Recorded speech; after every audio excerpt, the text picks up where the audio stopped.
There are places so empty that even the GPS calls them nowhere. Stretches of road and land where the only proof you were ever there is the feeling that something followed you back.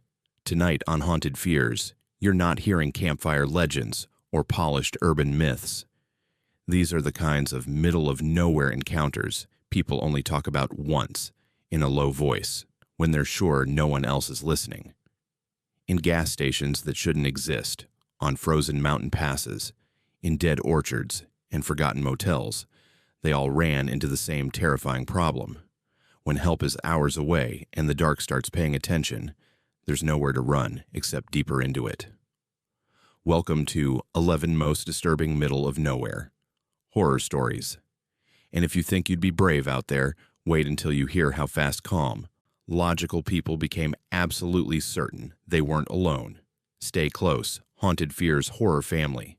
Hit that subscribe button, tap the bell, and drop a comment if you're watching with the lights off. Once these stories start, you might find yourself checking the windows, the mirrors, and the empty roads on your own map a little differently.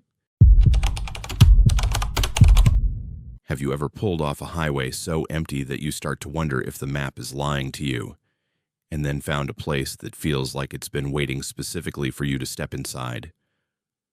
That was the feeling in my chest the night I found the gas station at mile 88, sitting alone under a buzzing yellow light in the middle of the Nevada desert. I'd been driving for hours by then, long past the last town that had a real name on the sign. The GPS on my dashboard had quietly given up about 30 minutes earlier, frozen on a blank stretch of road with no labels. The fuel gauge had slipped under a quarter tank, and that familiar tightness started in my throat. The kind you get when you're calculating how far you can roll on fumes, and whether you'd rather walk forward into the dark or back into it. When I saw the glow on the horizon, it didn't make sense at first. It was like a tiny pale dome on the edge of the black, rising and falling with the hills, until it resolved into the outline of a squat building and two old-style pumps. No other lights, no billboards, no truck stop cluster. Just this lonely gas station with a yellow sign that hummed faintly even from the road. I almost drove past. The whole scene looked wrong somehow. The pumps were the old boxy kind, with the numbers that flip on little metal tiles instead of digital screens. The concrete around them was cracked into spider webs, dark lines radiating out into the desert. But the open sign in the window was on, glowing a soft red, and the thought of stalling out 5 miles down the road overruled every instinct telling me to keep going. I pulled in slow, tires crunching over gravel and debris. Up close, the place looked even older. The sign didn't have a brand I recognized, just faded letters I couldn't quite make out in the dim light. The paint on the building had peeled all the way down to gray wood in places, and the big front window was dusty except for a little smear where someone's hand had wiped a circle clear. As I stepped out of the car, the heat hit me. It was past midnight, but the air felt like it had been sealed in an oven all day and never let go. The only sound was the soft electric buzz from the lights, and somewhere inside the building, the thin, tinny leak of music. Old music, with a saxophone, and that scratchy warmth you only hear on vinyl or AM radio. I lifted the pump handle and froze for a second. The price per gallon on the face of it made no sense. I hadn't seen numbers that low outside of old photos, and for a second I actually thought maybe I was reading it wrong. But the nozzle was solid in my hand, the smell of gasoline sharp and familiar, and the pump clicked alive when I squeezed the trigger. The numbers spun up with a mechanical clatter. While the tank filled, I kept glancing at the front door. The glass caught the overhead light in a way that hid the interior, but I could see movement. A shape crossing in front of the counter, the outline of a person. The music inside shifted to a commercial, some cheerful jingle that sounded decades out of date. There was something almost comforting about it, like I'd accidentally driven into an old movie. When the pump clicked off, I put the nozzle back and headed inside to pay.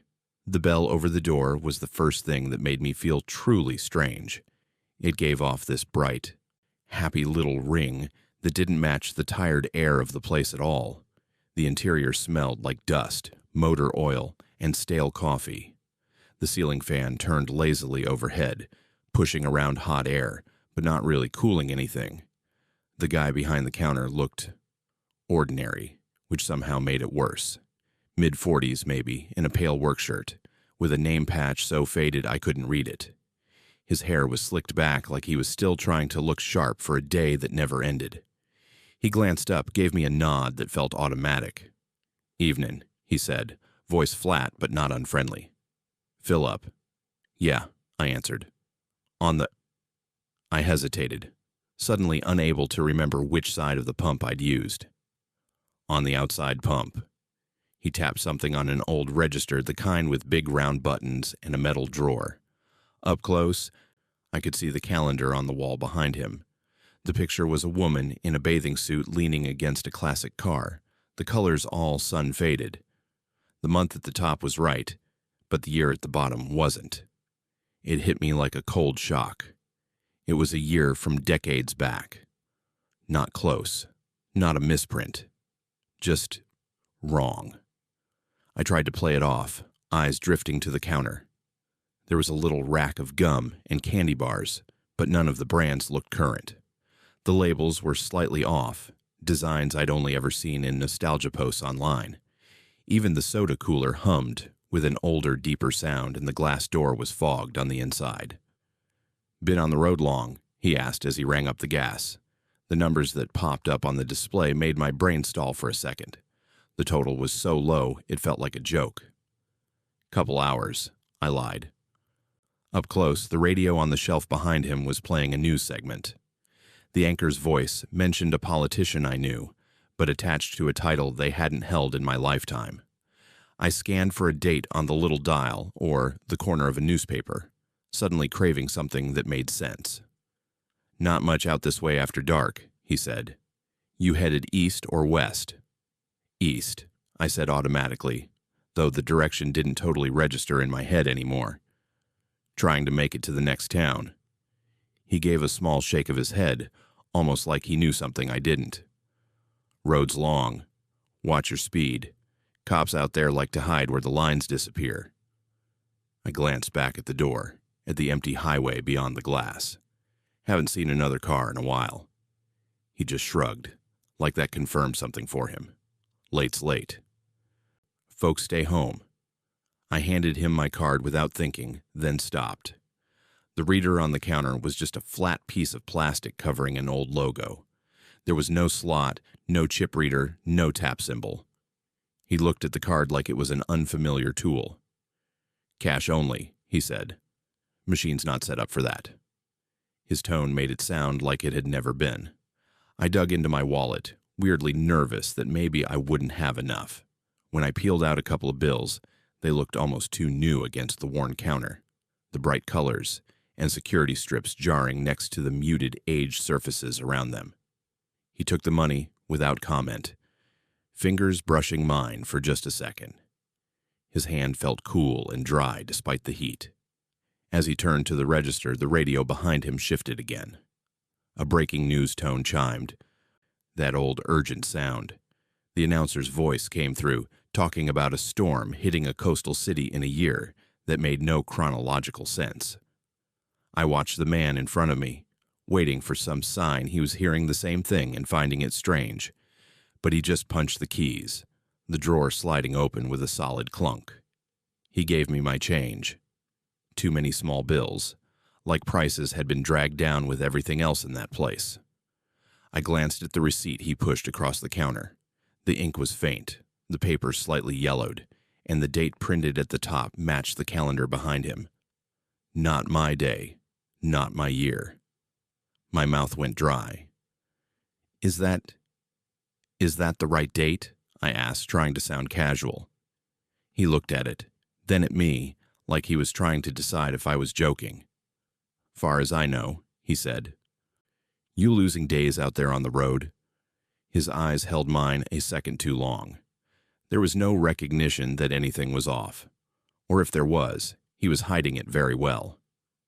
I shoved the receipt into my pocket without folding it and muttered thanks. The bell rang again as I stepped back out into the heavy air.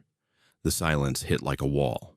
No crickets, no distant engines, just the hum of the sign and my own breathing.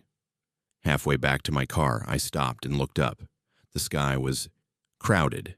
Stars packed in so thick they almost blurred. No light pollution to thin them out. For a second, I had this dizzy feeling like the whole dome of it was pressing down on the station like we were sitting at the bottom of a glass bowl. I don't know why I did it, but I turned back to the building. Through the window, I could see the man at the counter. He was standing perfectly still, staring straight ahead, not at anything in the store, not at me. Just through me, in a way. The music had faded, the radio now just a low murmur of voices I couldn't make out. He lifted his hand, slow and deliberate, and for a split second I thought he was waving, but his fingers just brushed the edge of the calendar, straightening it so it hung perfectly level. Then he turned away, disappearing into a back room without looking back at the door. I got in the car. The engine started on the first try. The familiar sound suddenly incredibly comforting. As I pulled out onto the highway, I checked the rearview mirror. The station shrank behind me, the yellow light shrinking with it. A mile down the road, curiosity got the better of fear. I glanced back again, expecting to see that same dim glow on the horizon. The way you can always see a gas station for miles in the dark. There was nothing, just black desert and the faint suggestion of hills. At first, I told myself it was just the angle, that maybe I dipped behind a rise. I watched for it to come back, for any hint of artificial light. The road stayed empty. The stars stayed heavy and bright. 10 minutes later, my phone finally picked up a weak signal. Notifications started stacking up. I checked the time and date. Everything on that screen matched my reality, my year, the one my body knew down to the ache in my back from the drive. I stopped at the next real town, a dusty cluster of buildings with a motel and a diner. While I waited for my food, I asked the woman behind the counter if there was a station around mile 88 out on the stretch I'd just driven. She frowned, thought about it, then shook her head. "Not for a long time," she said. "There used to be one out there way back. Old family place.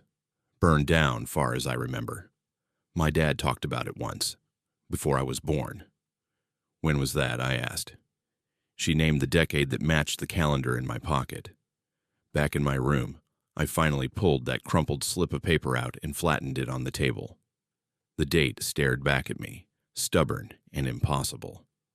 The logo at the top, faded, almost gone, matched the ghost of lettering I'd seen on the sign. The receipt shouldn't exist. The station shouldn't exist. But the tank in my car had been full enough to get me there, and I had change in my wallet that added up exactly to what I'd paid. Sometimes, when I'm driving late and the road gets empty, I catch myself watching the horizon too closely. Part of me hopes I'll see that soft yellow dome of light again. The smarter part of me knows that if I do, I should keep driving, no matter how low the gauge gets. Imagine sitting beside a quiet river at night, watching your friend sleep next to you, while their voice starts calling your name from the darkness across the water.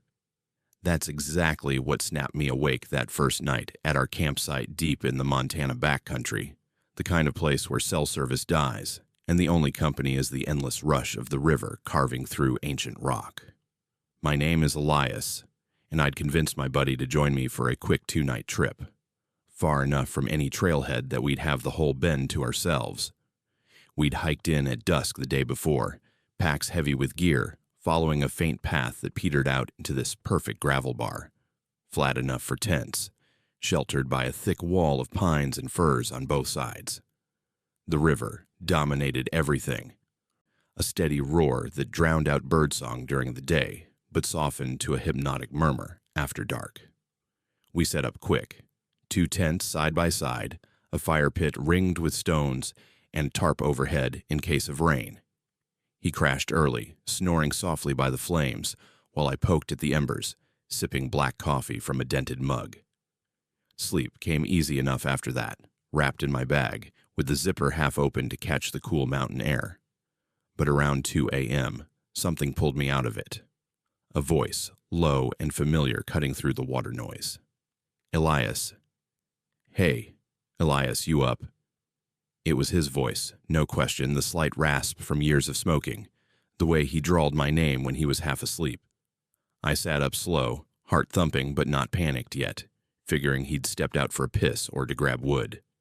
The fire had burned down to glowing coals, casting long shadows across his tent, which sat zipped and still. I whispered his name toward it. No answer, just the steady rhythm of his breathing inside. Across the river, maybe 30 yards through swirling mist, the voice came again. Elias, man, come here. I need help over here. The tone was urgent now, edged with that frustration he got when gear jammed or lines tangled. Mist clung low over the water, turning the far bank into a blurred green wall of trees, but I couldn't make out a shape, just deeper shadow. Hey, I called back softly, not wanting to wake him for real. What happened? You okay? No response for a beat, then his laugh, dry, familiar, echoed back. Fell in trying to get water. It's cold as hell. Throw me a line. It made sense, almost. The river was swift there, rocky shallows that could trip anyone in the dark. I fumbled for my headlamp but stopped, suddenly aware how quiet everything else was. No splashing, no movement visible through the fog, and his tent zipper hadn't stirred. I shook his shoulder, through the nylon. Wake up, dude. Something's calling from across the river. Sounds just like you.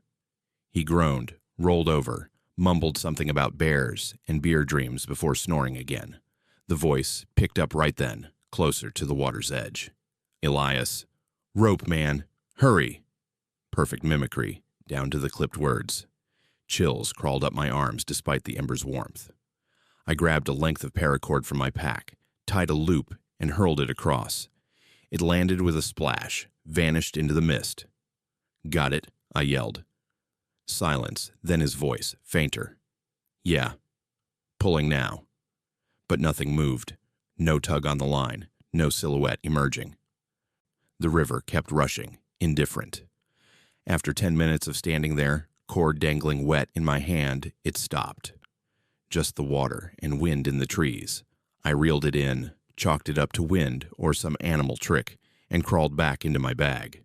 Sleep was gone, though. Every rustle outside had me straining to listen. Dawn broke gray and damp, mist burning off slow as we broke fast on instant oats. I told him about it over coffee, expecting a laugh. He frowned, glanced at the far bank. Nah, I slept straight through. You sure it wasn't an echo?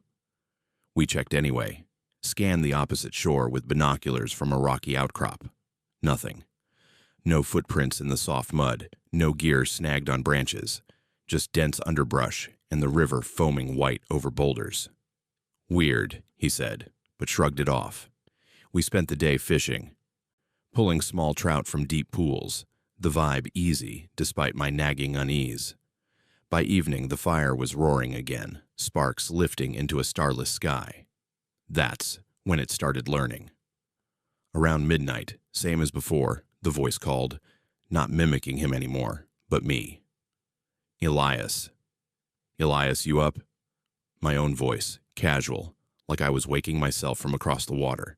I bolted upright, nearly knocking over the lantern. His tent was still, his breathing even. What the hell? I muttered.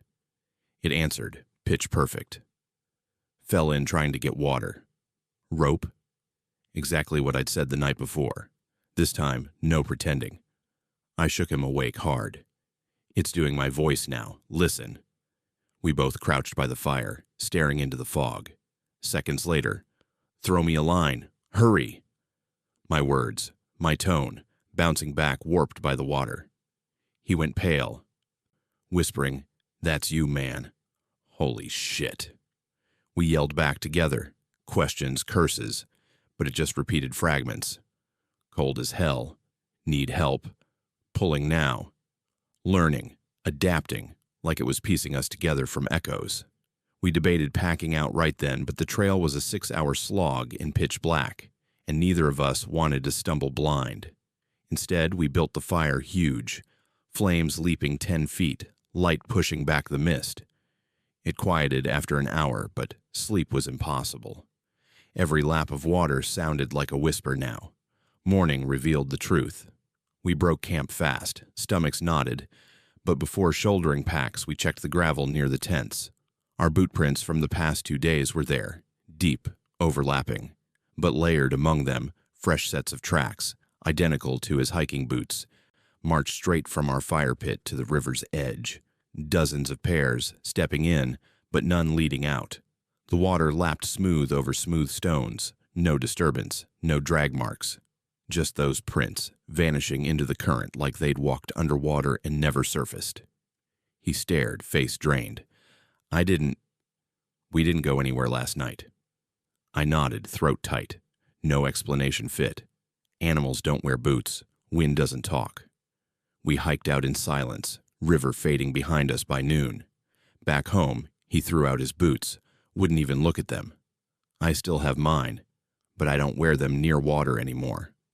Sometimes at night, when the house is quiet, I swear I hear that rush again. Faint. Calling my name in a voice that's starting to sound less like him and more like whoever's really listening. What would go through your mind if a new TV channel appeared out of nowhere and showed live footage of your own living room, with the camera inching closer to your window every night? My name is Samuel, and by the time I realized what Channel 6 was really showing me, it had already watched me longer than I want to think about. I live alone on the edge of a small town in Kansas, the kind of place where the streetlights stop 3 houses before mine, and the fields start right after my backyard fence. Out here, the internet is slow, and the cell service drops whenever the wind blows too hard. So I still keep an old CRT television in the living room, hooked up to an antenna. Most nights, it's just background noise, news, weather, reruns, something to fill the silence while the wind rattles the loose siding and the transformers hum out on the road. That night, I couldn't sleep. The house felt too quiet. The kind of quiet where you start hearing your own heartbeat. I sat on the sagging couch with the remote in my hand, flipping through the handful of channels I usually get. Static. Some preacher talking in a half-empty studio, a grainy sitcom, static again. On a whim, I hit the button to scan for new channels, more out of boredom than hope. The progress bar crawled across the screen while I listened to the faint buzz of the TV and the occasional creak of the house settling. It stopped on a channel I'd never seen before. Channel 6, the overlay said in blocky white letters at the top corner, even though my set only ever picked up 5 stations on a good day. No logo, no network name, just that. For a second, I thought it had frozen because the image was so familiar, my brain didn't register it as television at first. It was my living room. Not a set that looked like it. Not something similar. My actual living room. Same couch, same coffee table with the chipped corner, same crooked picture frame on the far wall. The camera angle was wide and low, like it was placed near the floor in the far corner where my bookshelf stood. I looked from the screen to the room around me and back again, my mouth going dry. On TV, the couch was empty. In reality, I was sitting on it. The TV in the broadcast was off, a black rectangle. In my world, the CRT was glowing, showing me the view of itself sitting dark in that other version of my living room. I muted the sound without even thinking about it. There hadn't been any audio, just a faint crackle of static under the hum. The picture stayed steady. I watched long enough to see the clock on the wall in the broadcast, the one above the door, tick forward. Same time as the clock above my door. Not delayed, not looped. The second hand moved in sync. I told myself it had to be some weird malfunction, like the TV had turned into a mirror, even though that didn't make any sense. I got up slowly, heart pounding, and walked across the room, careful to keep my eyes on the screen.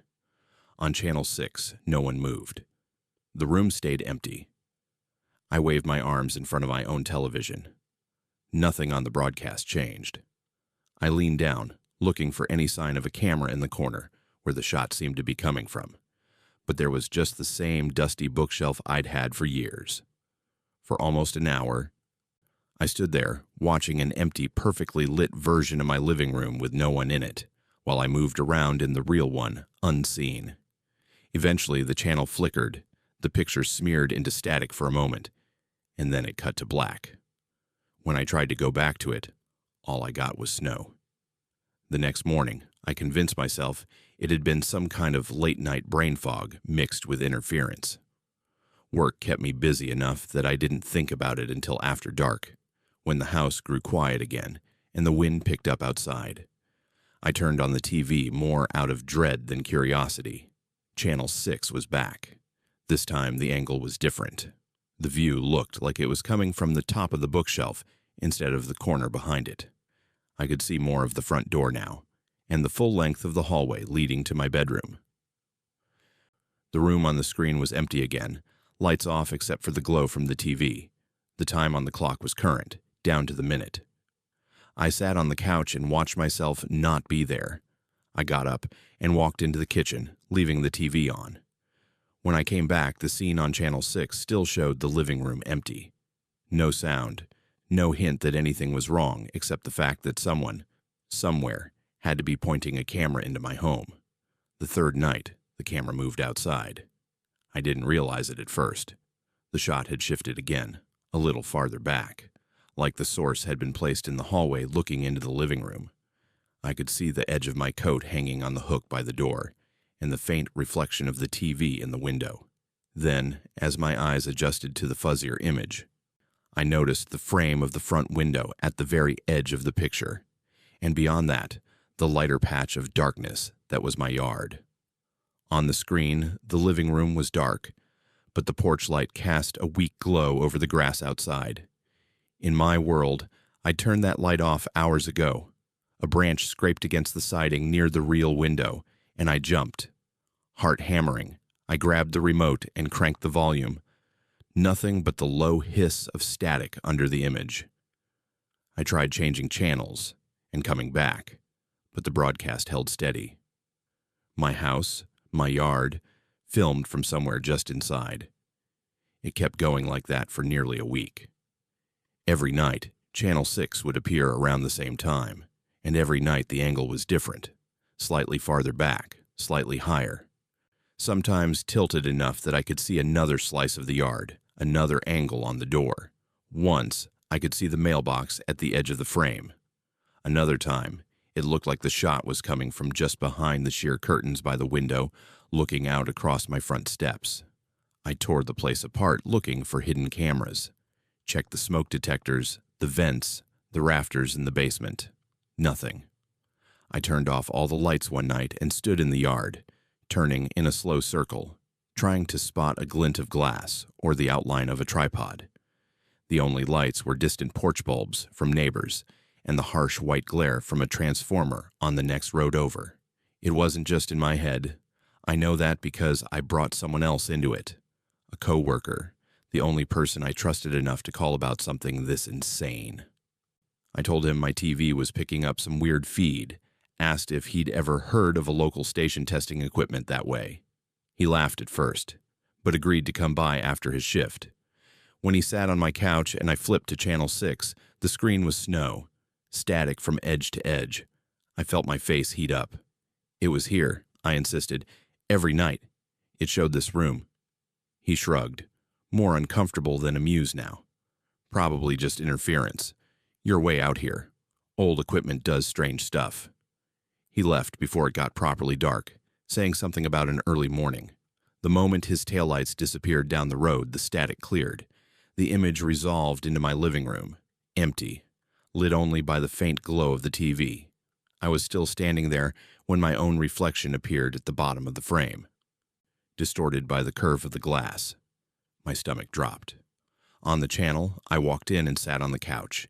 In real time, I had already moved to stand beside the TV. The delay was only a few seconds, but it was there. I watched myself watch the screen. Then the angle changed again. The picture jumped, just a flicker, and suddenly the viewpoint was lower, closer to the floor, near the baseboard by the window. The living room on the broadcast was empty again.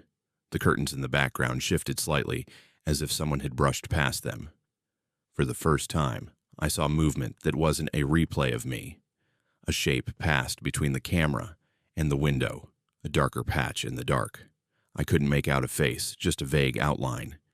It moved slowly, like someone ducking to look under the glass, and then the shot pulled back, as if the camera had been lifted.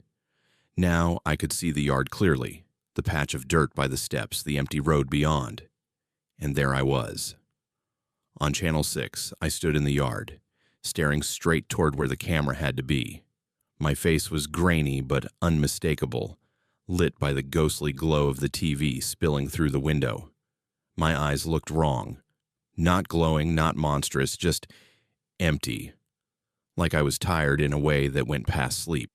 In reality, I was inside, frozen next to the television. I watched myself on the screen lift a hand, slow and deliberate, and press it against the glass from the outside. Not knocking, just resting there, fingertips spread, like testing the barrier. The sound stayed the same. No knock, no scrape, just the hum and hiss. After a long moment, my double lowered its hand and drifted out of frame. The broadcast cut to static. I don't remember turning the TV off, but at some point I realized I was standing in complete darkness, the room lit only by the faint glow of the clock. I didn't sleep that night, didn't open the curtains, didn't look out the window. Somewhere around dawn, I unplugged the TV from the wall and carried it out to the detached garage, leaving it on the concrete floor like a sleeping animal I was afraid to wake. For 3 days, I lived without it. The house was too quiet, but it was my quiet. I went to work, came home, ate at the kitchen table instead of on the couch. At night, the wind still rattled the siding, but there was no blue glow, no flicker in the corner of my eye. On the 4th night, my phone buzzed with a text from an unknown number. Just one line.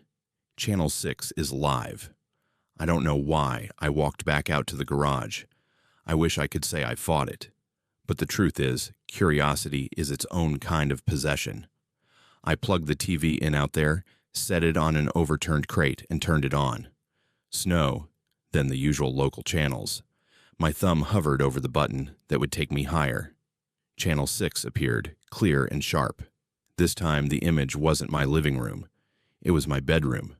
The camera was perched somewhere high in the corner, looking down at the bed, the dresser, the open closet door. The lamp was off. The only light came from the hallway nightlight I leave on in case I have to get up. The bed in the broadcast was empty, covers smooth. On the pillow, my phone lay face down, just where it was in the real bedroom. The little red notification light blinked. Once. Twice. In the garage, the same notification flashed on the phone in my pocket. I turned the TV off and yanked the plug before I could see anything else. The screen went dead, but the image burned behind my eyes. The empty bed, the waiting room. The sense that if I ever let that channel stay on long enough, I'd see myself walk in and lie down, and some other version of me watching from just outside the frame. I got rid of the TV the next day, drove it to the dump, left it on a pile of broken electronics, and didn't look back. I don't scan for channels anymore on any device. I don't click unknown links. And when someone at work laughs about their smart TV listening to them, I don't join in. 'Cause somewhere, on some frequency no one has logged, there's a Channel 6 that knows the exact layout of my house, the way I move when I think I'm alone, the look on my face when I stare into the dark and wonder if something is staring back. And I have this feeling that if I ever see my own eyes on a screen again, looking straight into the camera from outside my own window, whatever is on the other side of that glass won't be interested in staying a broadcast. When you wake up in a room that looks exactly like the one you fell asleep in, but every little detail feels shifted just enough to be wrong, how long do you pretend nothing has changed? My name is Ethan, and by the time I understood what was wrong with the Trailhead Motel, I was already somewhere I don't think quite lined up with the map anymore. I'd spent the whole day on one of the longer trails near Zion, the kind that starts out as a fun challenge and ends with you counting every step back to the car. By the time I rolled into the little town just outside the park, my legs were rubber, and the sun was bleeding out behind the red rock. I didn't care about reviews or amenities, just saw a flickering neon vacancy sign on a faded roadside motel and pulled in. The place looked like it had been there since the 70s and never quite caught up. A low row of doors, each with its own parking spot, a buzzing sign out front, and an office with blinds that never fully closed. Inside, the air smelled sharply of bleach and something older underneath, like wet carpet that had dried too many times. The clerk barely looked up when I came in, just slid a registration card toward me and pushed a real metal key across the counter on one of those plastic diamond fobs. No ID check, no credit card hold, just room 12, parked right in front, in a flat voice. I didn't even see a computer behind the desk, just a wall of hooks and keys, and a small TV in the corner playing some sitcom with the volume turned low. Room 12 was exactly what you'd expect for a cheap desert motel. Faded bedspread with a geometric pattern that had lost its color years ago, bolted down nightstand, lamp with a crooked shade, and a TV mounted high on a metal bracket. The AC unit rattled like it was full of gravel, but pushed out enough cold air to make the bleach smell tolerable. I dumped my pack on the chair, took the longest shower the lukewarm water would allow, and collapsed onto the bed. Through the thin wall, I could hear a TV in the next room. Laugh track, canned applause, occasional snippets of dialogue I couldn't quite make out. It was oddly comforting, like knowing someone else was awake in this nowhere place. I fell asleep to that sound. Sometime in the middle of the night, I woke up. There was no obvious reason, no nightmare, no loud noise, just that sudden full-body awareness that something in the environment had shifted. I lay still for a second, listening. The room was lit only by the digital clock's red numbers and a strip of pale yellow from the gap under the curtains. The TV next door was still on. I could hear it clearly now, but the sound was wrong. The laughter and voices weren't coming through the wall anymore. They were thinner, like they were being played in an empty room far away and fed through a bad speaker. The cadence was off, too. Laughter at the wrong beats, like the timing had been nudged. I sat up slowly, the mattress springs creaking under me. My mouth was dry. I reached for the bottle of water I'd left on the nightstand and froze halfway. The pattern on the bedspread was different. It took a second for my brain to process it, because it was still a geometric design, still muted colors. But before falling asleep, I'd spent a stupidly long time following one of the lines with my finger absent-mindedly, tracing a particular zigzag. Now, that line wasn't there. The shapes were similar, but arranged differently, like someone had kept the same palette and redrawn the pattern from memory. I told myself I was half asleep and overthinking it. I swung my legs over the side of the bed and stood up. The carpet under my feet felt damp, just a little, like it had been shampooed that day and never properly dried. I didn't remember that feeling when I came in. Against my better judgment, I went to the window. The curtains were the heavy motel kind, meant to block out everything, but that thin strip of light along the bottom was too bright for a parking lot at 2 or 3 a.m. I pinched the fabric and lifted it just enough to see. Every single window along the row of rooms had a figure in it. Not clear faces, not details, just silhouettes. Dark shapes standing dead center behind the glass in each room, perfectly still, all facing out toward the parking lot. Some tall, some shorter, some with shoulders hunched, some straight as posts, but all of them in the same position, right up against the glass, like they'd gotten out of bed just to stand there and watch. My breath caught in my throat. I let the curtain fall back a little too fast, heart hammering. I stood frozen, listening for anything. Footsteps, doors opening, voices. Nothing. Just that weird, distant TV laughter that didn't line up with anything happening. I told myself the obvious things.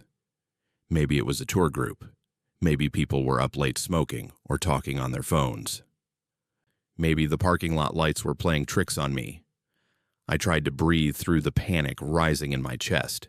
I needed to know if one of those silhouettes was my own window. It took a full minute to convince my hand to move again. When I lifted the curtain a second time, slower, I forced myself to scan the row methodically. Door numbers stenciled beside each frame. 9, 10, 11, and then mine. Room 12. There was no silhouette in my window on the outside. In the reflection, though, in the faint ghost of the glass, I could see my own shape, holding the curtain up inside the room. And behind that, overlapping slightly, a darker patch that didn't match any angle I was making, like something standing just over my shoulder that the outside light couldn't quite catch. I dropped the curtain and stepped back fast, heart in my throat. The room felt smaller suddenly, the ceiling lower. I didn't sleep again. I sat on the edge of the bed with my back to the wall, watching the crack under the door, listening to that off-kilter TV next door. At some point, just before dawn, the laughter stopped mid-peal, cut off like someone had pulled the plug. The silence that followed was heavier than the noise had been. When light finally started to seep around the edges of the curtains in a softer, more normal shade, I stood up on stiff legs and yanked them open. The parking lot was empty. Not only a couple cars, empty. Every single space in front of every room was bare.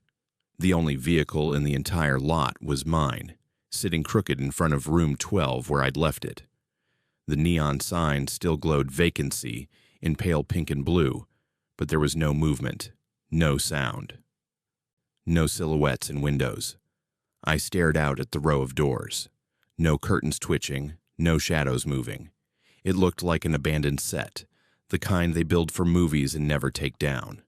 The air outside was already warming, that harsh desert brightness flattening everything. I showered again just to feel normal, then threw my stuff together. My plan was simple: check out, get coffee somewhere else, and pretend this was just a weird night in a cheap place. When I slipped the key into my pocket and headed out, the quiet hit harder. Even in dead motels, you usually hear something. Housekeeping carts, someone starting a car, a cough, a door slam. Here, it was just the soft hum of the sign and the distant rush of highway tires. My car looked the same as it had the night before. Same dust on the windshield, same bug splatters on the bumper. I tried my key in the driver's side door out of old habit, even though the fob should have unlocked it. The metal slid in, turned fine. The trouble started when I tried the ignition. I slid into the driver's seat, tossed my bag into the passenger side, and pushed the key into the slot. It stopped halfway. I pulled it out, turned it in my hand, checked the grooves. Same key, same ring with the little bottle opener my friend had given me. I tried again, angling it slightly. It wouldn't go in all the way. A cold line of fear traced up my spine. I forced myself to slow down. Maybe something was stuck. Maybe I was just tired and jamming it wrong. I tried the spare from my wallet, the one I hadn't used in months. Same resistance. It slid partway, then met an invisible wall of metal and stopped. I sat back, the reality of it sinking in. The car was mine. My stuff was in it. The scratches on the steering wheel where I'd clipped it with my ring were there, but the key didn't belong to this ignition anymore. The office door creaked when I pushed it open. The bell above it chimed, the same two-note ding from the night before. Inside, the smell of stale coffee was stronger, covering the bleach. The little TV in the corner was off now, its blank screen reflecting the neon sign in the window. The clerk stood behind the counter, same shirt, same expressionless face. It was like he'd never moved. "Morning," I said, trying to keep my voice steady. "There's a problem with my car." He blinked slowly, eyes sliding past me to the parking lot. "Don't see much out there," he said. "You sure you're parked here?" I glanced back through the glass at my very obvious vehicle sitting directly in front of my room. "Yeah, room 12. I checked in last night." He frowned, lines creasing his forehead. "We didn't put anyone in 12 last night." For a second, I thought it was a joke. I pulled the key from my pocket and set it on the counter. "You handed me this. Walked in around 9, after the park." He looked at the tag, then at the wall of hooks behind him. Room 12's hook was empty. All the others had keys hanging in identical rows. He picked up my key, turned it over, and then dropped it into a drawer instead of putting it back. "Must have been a mix-up," he said. "We're not full. You can't get locked out if you were never checked in." I stared at him. "I slept there. I paid you." He shrugged once, slow. "Register's empty from last night. No card slips, no cash. Maybe you're thinking of another place down the road." There was no other place down the road. I knew that. I'd driven it. The room key had left an imprint in my palm from where I'd been gripping it too tight, but he was already turning away, shuffling papers that might as well have been blank. I stepped back out into the heat because there was nowhere else to go. The motel stretched on either side, identical doors and windows. My car sat stubborn and silent in front of 12, a familiar shape suddenly useless. When I looked up for just a second, I thought I saw movement in the window of the room 2 doors down. A figure, maybe, shifting behind the curtain. I blinked, and it was gone.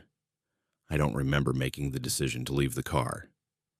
I just remember my feet carrying me to the edge of the lot, past the buzzing sign, out toward the road. The highway looked the same in both directions, heat shimmer, distant hills, no traffic. I walked. Eventually, a truck picked me up, driven by someone whose face I can't clearly recall, no matter how hard I try. When I asked if they knew the motel back there, they just said, "What motel?" and kept their eyes on the road. Later, when I went back with a tow company and a friend, the strip of land where the Trailhead Motel had been was an empty dirt lot with tire ruts and scattered trash. No building, no sign, no office. Just a rectangle of slightly lighter earth where a foundation might have been once, years ago. Sometimes now, when I pass old roadside motels at night, I watch the rows of identical doors and windows slide by. If I see a vacancy sign buzzing weakly in the dark, I don't pull in. I keep driving, no matter how tired I am, no matter how much my eyes burn, because I know some places are still waiting at the edge of the map, rooms perfectly made up, bedspreads just a little different than you remember, ready to let you in without checking who you are, or whether you'll match what's written in their books when morning comes. Out on a dead silent mountain road in a blizzard, if you kept feeling a gentle knock against your truck window, like someone wanted you to wake up, how sure would you be it was only the wind? My name is Ellie, and I learned the hard way that there are worse things than being alone on Snowline 46 in the Rockies, like realizing something small and patient has been walking circles around you in the dark for days. It was supposed to be an easy run, at least by winter standards. I'd hauled through that stretch of the Rockies more times than I could count, knew the turns, the pullouts, the usual places where the plows like to sit. Dispatch told me I'd be clear of the storm front if I kept moving. They were wrong by about 3 hours. By the time I hit the service road marked 46, the snow was coming in thick sheets, horizontal, swallowing my high beams before they could reach the next reflector post. The main highway had closed farther back due to a pileup, so the detour routed us onto this poorly maintained stretch that only locals and desperate drivers used. No towns, no real exits, just forest pressing in on both sides, and the suggestion of mountains beyond the white. The first sign I might be in trouble was the wind. It wasn't just strong, it was inconsistent. 1 minute it would slam into the side of the cab hard enough to make the trailer shudder, and the next everything would go eerily calm, like someone had muted the world. Those dead pockets made my skin crawl more than the gust did. I'd lean forward over the wheel, straining to see past the swirling flakes, feeling the tires slip just enough to remind me how heavy the rig really was. Somewhere past mile marker 12, the drift started winning. I could feel the engine working, hear the chains grinding over ice, but the forward motion got sluggish. The road hadn't been plowed in hours. Every curve felt like a guess. When the first road closed alert crackled half-formed over the radio, I already knew I wasn't going anywhere fast. I found a turnout by instinct more than sight. A slightly wider stretch, where the reflective posts spread out and the darkness on the shoulder opened into what had to be a plow pocket. I eased the truck onto it, nose pointed back toward the highway. There was no question of turning around. The road was too narrow, the drop on the far side too invisible. I put it in park, set the brake, and listened to the engine settle into an idle hum. Outside, the snow swallowed everything. My headlights painted solid white, like I was aimed at a wall. When I flicked them off to see if that helped, the world disappeared completely. No sky, no trees, just the faint glow from my dash and the ticking of cooling metal. I called in my position, got the standard sit tight, they're closing the road for everyone, you're safer parked than moving speech. I've given it myself to newer drivers. It made sense. I locked the doors, killed my running lights, and settled in to wait out the worst of it. The cab light flicked once, then steadied. The wind howled, then dropped away to a weird, smothered quiet. The first knock came when I was on the edge of sleep. Truckers learn to nap in 10-minute slices. You close your eyes, breathe with the engine, and let your body ride that thin line between awake and gone. I had my seat tilted back, a blanket over my legs, hat pulled down low. The storm had kind of blended into a steady roar around me, like being inside a distant waterfall. Then, tap. It was so light I almost convinced myself it was a branch or a chunk of ice. A small, precise sound against the passenger side window. Tap, tap, like fingernails, too gentle to be thrown debris. My eyes opened to darkness and fog glass. The interior light was off. The only illumination came from the faint green of the instrument panel and the glow of the digital clock. I held my breath, listening. The wind had dropped again. In that pocket of muffled silence, the second set of taps was unmistakable. 3 in a row this time. Tap, tap, tap. Same spot, same rhythm. Like someone small was standing right there, reaching up to get my attention. Adrenaline burned away, the last of my drowsiness. My first thought wasn't ghosts or monsters. It was some poor idiot caught outside in the storm. A kid, maybe, from one of the houses that dotted the valleys below these roads. People underestimate how far sound can travel up a canyon. I hit the cab light. The bulb flickered to life, harsh and yellow.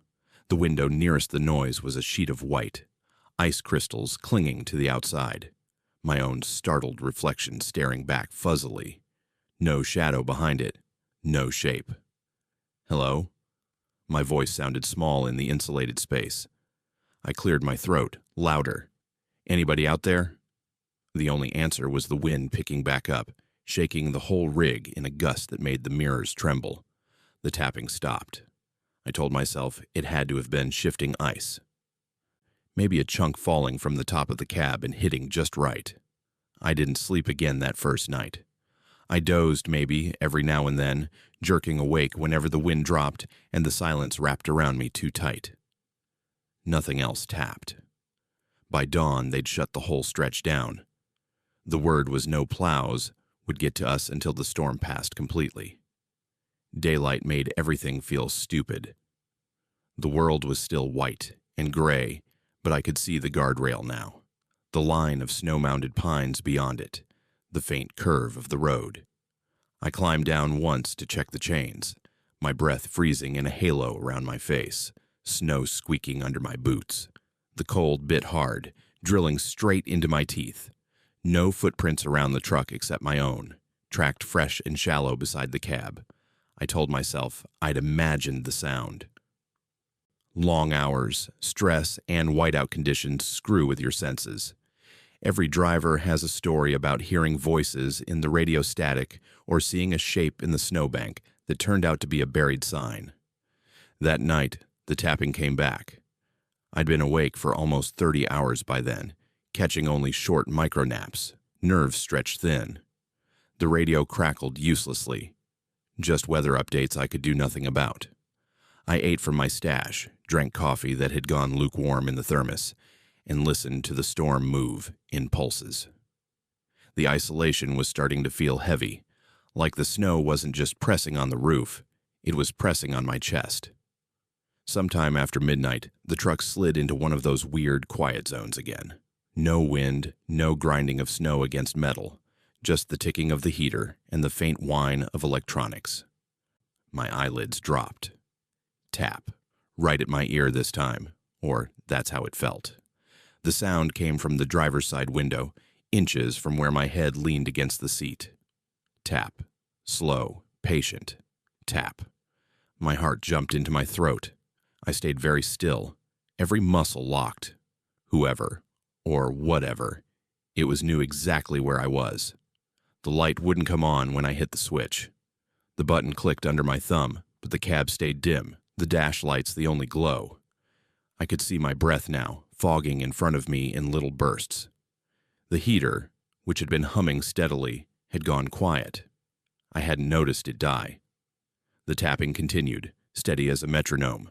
Tap, pause, tap, tap. The pattern was almost conversational, like it was mimicking the knock someone might use on a door. My mouth went dry. "Who is it?" The words came out before I could stop them. Some part of me clung to the idea that this was human, that a rescue team had reached me early, and someone was outside playing games to cut the tension. The answer, when it came, wasn't words. It was a drag. Something scraped lightly down the glass, like the curve of a small hand sliding until it lost its grip. The sound was wrong for ice. Too deliberate. I forced myself to look. Slowly, inch by inch, I turned my head toward the driver's window. The glass was fogged from my breath and filmed with frost on the outside, turning everything beyond into shifting shadows.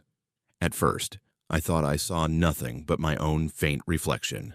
Then, at the bottom edge of the window, where the frost was thinnest, I saw 5 clear arcs in the condensation. Small, evenly spaced. Like prints from fingertips pressing gently against the inside of the glass. I jerked back so hard my shoulder hit the opposite door. The prints vanished in the new fog of my breath, smearing into streaks. I squeezed my eyes shut and counted, not sheep, but breaths. In for 4, hold for 4, out for 4. When I opened them again, the window was just a dark, icy sheet. The rest of that night stretched. The heater coughed back to life at some point, the cab light finally responding like nothing had been wrong. I didn't sleep at all. My thoughts felt frayed, wandering into strange territory. How long could a person reasonably last out here? How many days until the food ran low, until the batteries gave out, until the cold found a way in? I lost track of the days after that. The storm settled in like it was paying rent. Plows couldn't get through. Another driver, stranded miles up the line, went off air after his battery died. The radio became a loop of the same warnings and assurances with no real update. I rationed. I paced the narrow strip between the seats and the bunk. I talked out loud just to hear a voice. The tapping became a regular visitor. Sometimes it was gentle, almost timid, at the far side of the sleeper window.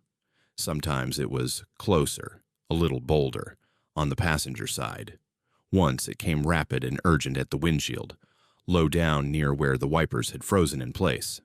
Always it came when I was slipping toward sleep. Never when I was fully alert. Never while I was watching the glass. I stopped checking outside. It didn't matter what I did. There were never footprints near the doors when I dared to crack them. The snow piled steadily up the sides of the truck, climbing the steps, burying the tires. In my more rational moments, I told myself the tapping had to be settling snow, branches, something natural. In the long hours between, it felt like something small and determined was testing the walls of my little warm bubble, looking for weak spots. On what I think was the 3rd day, my dash cam died. It had been running since the first night, a silent witness, feeding its footage to a memory card. When the screen finally flickered off, I felt more exposed than when the heater had cut out. The tapping that night lasted almost 2 hours, moving slowly around the cab in a circle. When rescue finally came, it was jarring. Lights cutting through the white, voices crackling over the radio with coordinates and confirmation. A plow had carved a narrow path, followed by emergency vehicles. They dug the truck out enough for me to climb down, legs shaking from disuse and adrenaline. "Thought we'd lost you," one of them said, clapping me on the shoulder. "This section's a beast in a blow like this." I laughed, but it came out thin and shaky. "You and me both." They insisted on checking me out before we talked about moving the rig.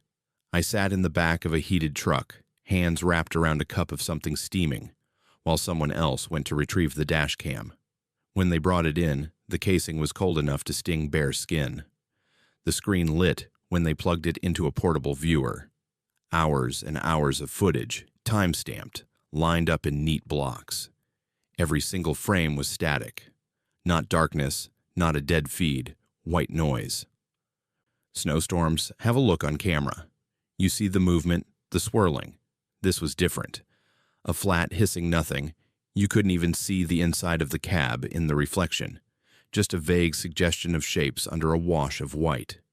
They chalked it up to interference, maybe moisture, maybe a fault from the cold. Machines fail in extremes, they said.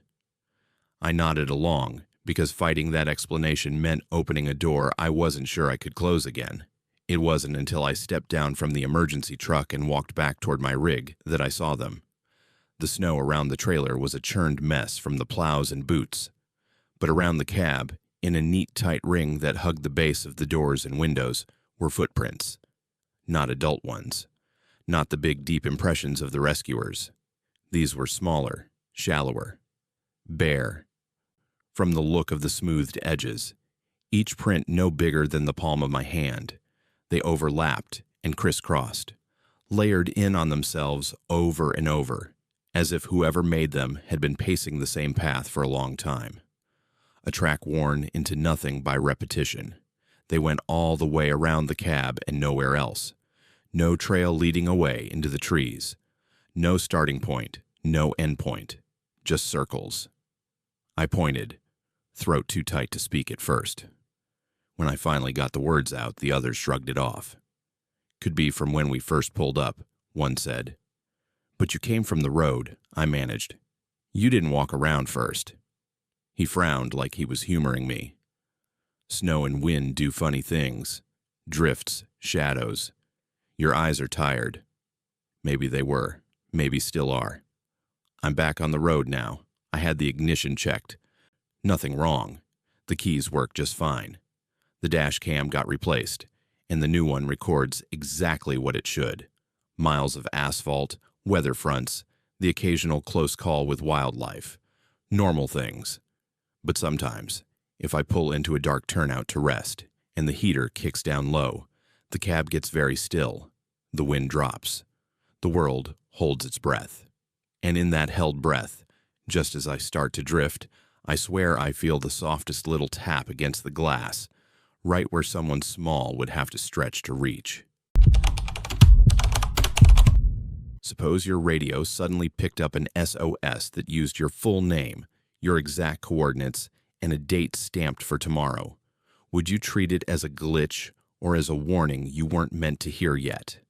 My name is Nora, and out by that dead relay tower in the New Mexico desert, I made the mistake of answering a signal that already knew where I was going to be before I got there. The tower wasn't supposed to be doing anything anymore. Officially, it was decommissioned years ago, just a bare steel skeleton left standing on a patch of scrub and rock off a dirt access road that most people drove past without noticing.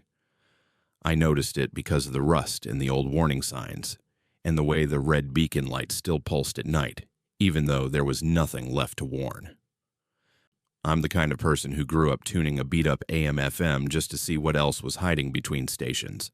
So when I heard that an old military relay site out here still had power to the base shack, it felt less like a rumor and more like a dare. I didn't go out there alone. I convinced a friend to tag along, someone who thought radio stuff meant Spotify playlists, but owed me enough favors not to argue. We bounced down the washed-out access road in my truck, suspension complaining, dust blooming behind us in the last orange light of late afternoon. The closer we got, the more the tower dominated the horizon, ribs of steel ladder rising into a sky that felt too big. The relay shack at the base was a single-story concrete box with a metal door that had once been painted green. Most of the color was gone now, flaked away by sun and sand. Someone had cut the padlock long before us. It hung off to the side, rusted and useless. When I pulled the door open, the smell hit first. Hot dust, dried insulation, and that faint metallic tang old electronics get when they've been baking for years. Inside, the heat pressed in close. Racks of equipment lined the walls. Black faces, analog dials, dead meters with needles stuck at random angles. A folding chair sat in front of a central console, its vinyl cracked.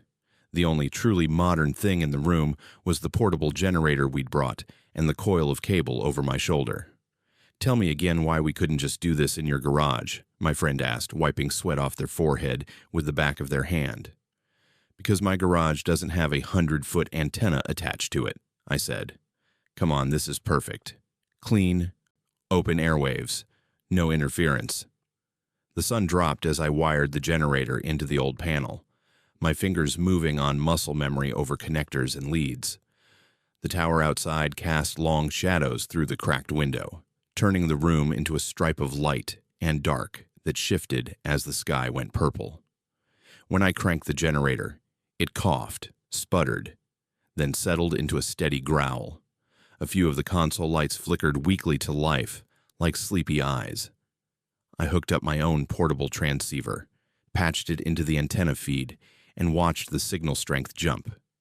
The baseline noise out here was beautiful, just a low, even hiss, untouched by the whining clutter of cities.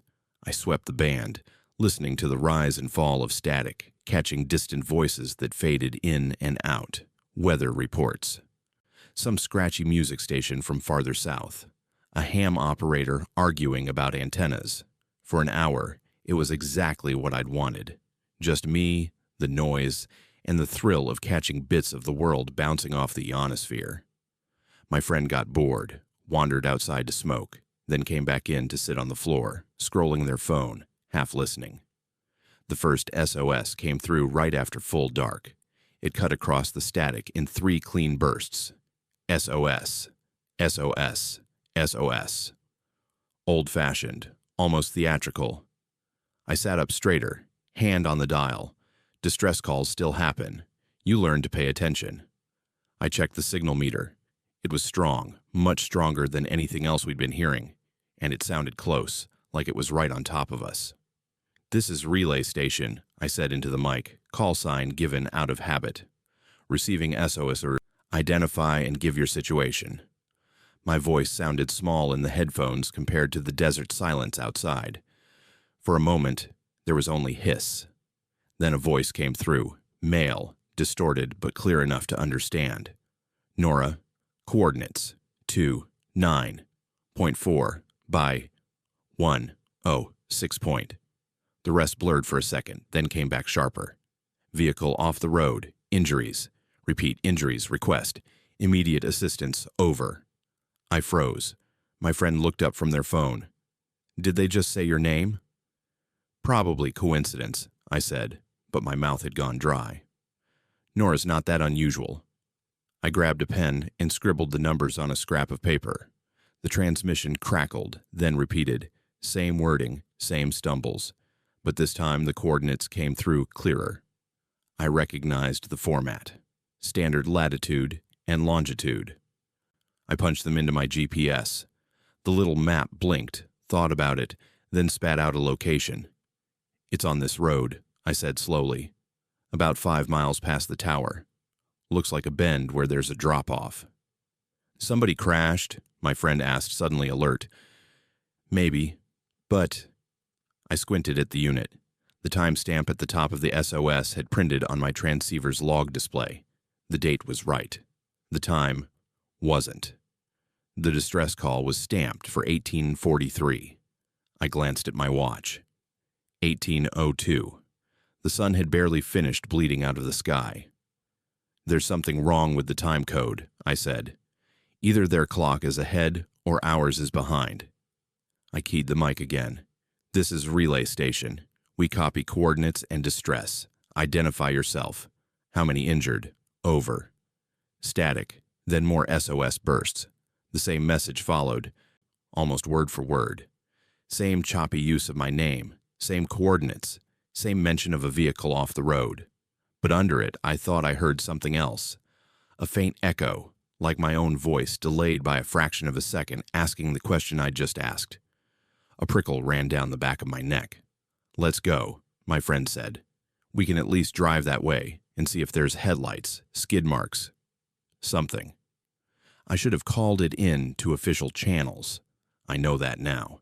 But in that moment, with the air tasting like hot metal and my heart hammering with the thrill of catching something strange, it felt like we could get there faster than any formal response. It's easy to believe you're the main character when the signal is saying your name. We killed the generator, grabbed flashlights, and piled into the truck. The night outside was thick and dry, the stars brutal and close. The tower's red light pulsed behind us as we pulled back onto the dirt road, blinking a slow heartbeat. The access road met the main strip of cracked asphalt a mile later. We turned toward the coordinates, following the GPS arrow. The desert fell away on either side, a flat expanse broken only by scrub and the occasional dry arroyo. The further we went, the more my stomach knotted. Halfway there, the radio in the dash, which I hadn't touched, crackled to life. The speakers hissed, then the same SOS pattern bled through, as if the signal had followed us from the tower. No station ID, no music, just the distress call, repeating my name with mechanical insistence. Nora. Coordinates. Vehicle off the road. Injuries. I turned the volume down, but the carrier wave stayed, a soft, insistent whisper. There. My friend pointed ahead. A shallow curve in the road, a guardrail with a gap where something had hit it a long time ago. The shoulder sloped off into darkness. I slowed, scanning with my high beams. No fresh skid marks, no broken glass catching the light. Just dust and old scars on metal. We parked and got out, flashlights cutting cones through the dark. The desert held its breath. I called out, voice thin. "Hello? This is Nora. We heard your SOS. Anybody down there?" Silence, then the faintest suggestion of something. Not an echo exactly. More like my own words replayed a fraction too late, softer, coming from the wrong angle. We scrambled down the embankment anyway, boots slipping on loose rock. The beams swept over yucca, dry grass, the twisted skeleton of an ancient wreck half buried and rusted. Nothing recent. No fresh tire tracks, no heat-distorted air from an engine. Just the skeleton of someone else's bad day, decades old. "Maybe they gave the wrong coordinates," my friend said, breathing a little hard. "Or they already got picked up." "How?" I said. "We're the only ones who heard them." The dash radio hissed louder, as if in answer. Another SOS burst came through, but this time the end was different. Injuries. Driver unconscious. Time. 1843 July. The month landed like a stone. Tomorrow's date. The hair on my arm stood up. We stayed another half hour, circling, calling out, finding nothing but rocks and the bones of scrub. Eventually, we climbed back up to the truck, unsettled and more than a little embarrassed. It's one thing to chase a mystery. It's another to come up empty in the dark while your brain quietly replays every horror story you've ever heard about false lures and phantom cries. Back at the tower, the relay shack felt smaller. The generator's hum seemed louder, the equipment faces more watchful. I sat down, hands a little shaky, and scrolled through the transceiver's log. Every SOS burst was there, recorded with timestamp and frequency. The first came in at 1843, according to its header. The internal clock on my rig said 1807 at that exact moment. The equipment thought it was already later than it was. My friend leaned over my shoulder. Could just be set wrong. "Then why are the coordinates dead on?" I asked. "Why my name?" As if answering, the speaker crackled again. "Nora." The voice was rougher now, threaded with panic. "Do not turn around at mile marker 14. Repeat, do not turn around. Road unstable. Over." I looked at the GPS. Mile marker 14 was behind us, where we'd already turned off earlier to get to the tower. We already passed that, I said, more to myself than to the radio. My reflection in the dark window looked pale and strained. Maybe it's from later tonight, my friend suggested, half joking, half serious. Like some freak time delay thing. Maybe we're hearing what you send out after you drive back. The idea hit harder than it should have. A closed loop. A warning sent backward because there was nothing else to do. The next burst only made it worse. Nora, damage to vehicle, injuries, probable fatality if return to tower after 0030. Advise alternate route. Over. My name wrapped around the word fatality made my stomach clench. What if this is some messed up prank? My friend said, voice too loud in the small room. Some ham with a sense of humor and a copy of your call sign. They'd need my coordinates, I said, and the exact layout of these roads, and they'd have to know we powered this place up tonight. We argued in circles for a few minutes, voices bouncing off concrete. The generator chugged, the tower's light blinked, and the radio kept spitting out warnings that referenced decisions we hadn't made yet. The more I listened, the more I realized something else. The background noise in the transmissions wasn't random static. Underneath the voice, faint but consistent, I could hear the hum of this room. The same little rattle in the generator, the same soft buzz from a misaligned panel. I was listening to my own environment, recorded from some point in the future and fed back to me. The last message broke whatever stubborn thread of denial I'd been holding on to. Nora. The voice sounded wrecked, like talking hurt. This is your last signal. Do not come back to the tower after dawn. Do not enter the shack alone. Coordinates. Not safe. They adjust. They follow where you think you're going. Stay on the main road. Repeat, stay. It cut off mid-word, replaced by a sharp crack and a hiss like something overloaded. My friends swore under their breath. Okay, I'm done. Let's pack this up and go, right now. For once, I didn't argue. I shut down the generator with hands that didn't feel like they belonged to me, unplugged cables with the same care I'd use plugging them in. In my head, I traced the route back to the highway, counting every turn, every mile marker. We pulled the door shut on the dark shack. Outside, the desert was cold and huge, the stars brutally clear. The tower's red light strobed overhead, indifferent. On the drive back, I couldn't shake the feeling that every choice I made, turning left instead of right at a fork in the dirt, slowing or speeding up at a washout, was already written in some log I hadn't heard yet. The roadside markers flashed by. 10, 11, 12. At 13, my hands tightened on the wheel. If there's a 14, my friend said quietly, we don't turn, right? Right, I said, even though every habit I had told me that the shortest path back to town meant exactly that turn. When the sign appeared out of the dark, faded, reflective, 14, barely readable under dust, I kept going. The road ahead looked worse, rutted and narrower, but we stayed on it, trusting a voice that shouldn't exist yet over the map. We made it back to pavement eventually, suspension protesting every dip. The town lights on the horizon never looked so good. My friend didn't say much beyond home and sleep and never again. I tried for a couple of days to pretend I could file it under weird radio interference and move on, but I couldn't stop replaying those messages in my head, the way the voice always sounded just a little more strained, like each transmission cost it something. A week later, curiosity, or something uglier, drove me to check the local news archives, then the accident reports for that county. 2 nights after we'd been out there, a driver took the mile 14 turnoff in a storm and rolled their truck down into a wash. The coordinates in the report were almost identical to the ones I'd written on that scrap of paper in the shack. The timestamp on the first 911 call was 1843. I don't go out to the tower anymore. I sold the truck that took me there, even though nothing was technically wrong with it. My radio gear mostly stays off now. When I do turn it on, I keep the volume low and my finger always hovering over the power switch. Because somewhere out in that bandwidth, among the legitimate distress calls and routine chatter, I know there's at least one loop still playing.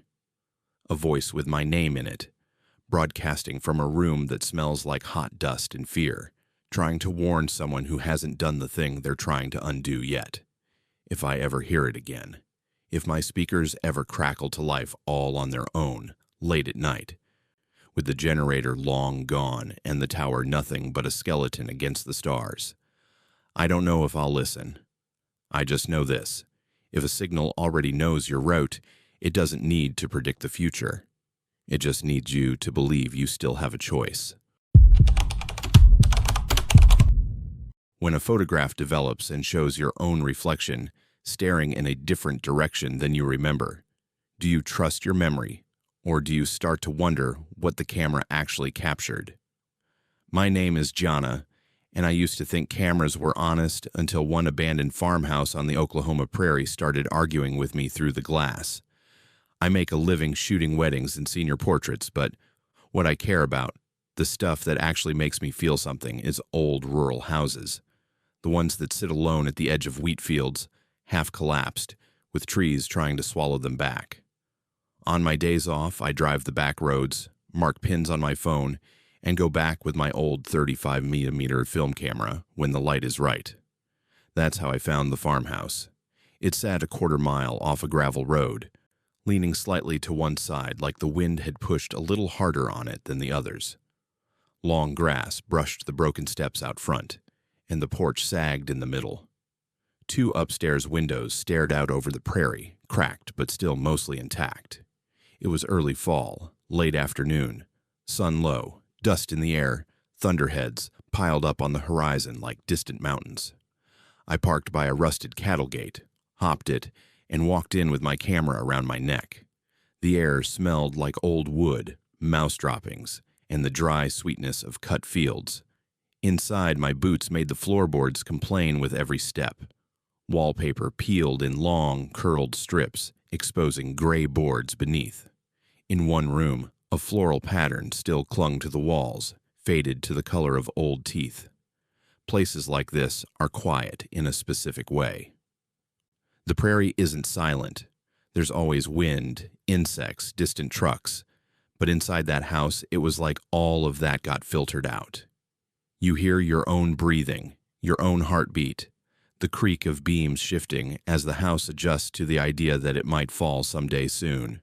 I started shooting, corners with good contrast, shafts of light catching dust motes in midair, the geometry of doorways framing other doorways. I move slow when I do this, trying to see the way the house might have seen itself when it was still lived in. My reflection showed up here and there, in shards of glass and shiny surfaces. Dark hair pulled back, camera in front of my face, boots, jeans, nothing unusual. The front room had a big window, looking out across the fields. The glass was cracked but mostly intact, lines spidering from one impact point near the top. I liked the way the cracks caught the light, so I positioned myself slightly to one side, raised the camera, and took a few frames. In one, I remember turning my head to the right to listen. There'd been a sound upstairs, like a soft shift of weight. Nobody should have been up there, but houses make noises. I told myself that, snapped another shot, and kept moving. I spent maybe an hour inside. The upstairs was worse, roof leaking in spots, floor more suspect. So I moved carefully, testing each step with my weight before committing. In one small bedroom, there was a mirror still nailed to the wall, its silver backing eaten away in patches. I took a photograph of that too, fascinated by the way my reflection broke into pieces around the missing spots. In all of them, I remember looking straight at myself, at the lens in my hands.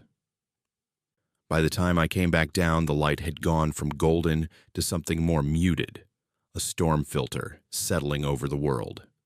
Thunder rumbled far away. I grabbed a few last frames of the house from outside, front elevation, side with the collapsed porch roof, then headed back to the car. It felt like a good shoot. I told myself I'd come back with a tripod and maybe some black and white film next time. I develop at home. There's a converted bathroom in my place with blackout curtains, red light, the whole setup. It calms me, the routine of it. Loading film onto reels, the smell of chemicals, the way images appear slowly on paper, like they're remembering themselves in front of you. The first roll from the farmhouse was fine. Beautiful even. The light was perfect, the angles good. That front room's shot with the cracked window and the dust. It looked exactly how it felt to stand there. Until I looked closer at the reflection. In the frame, I'm standing slightly to the left of center, camera up, body turned a little. Behind the cracks in the glass, my reflection is clear enough.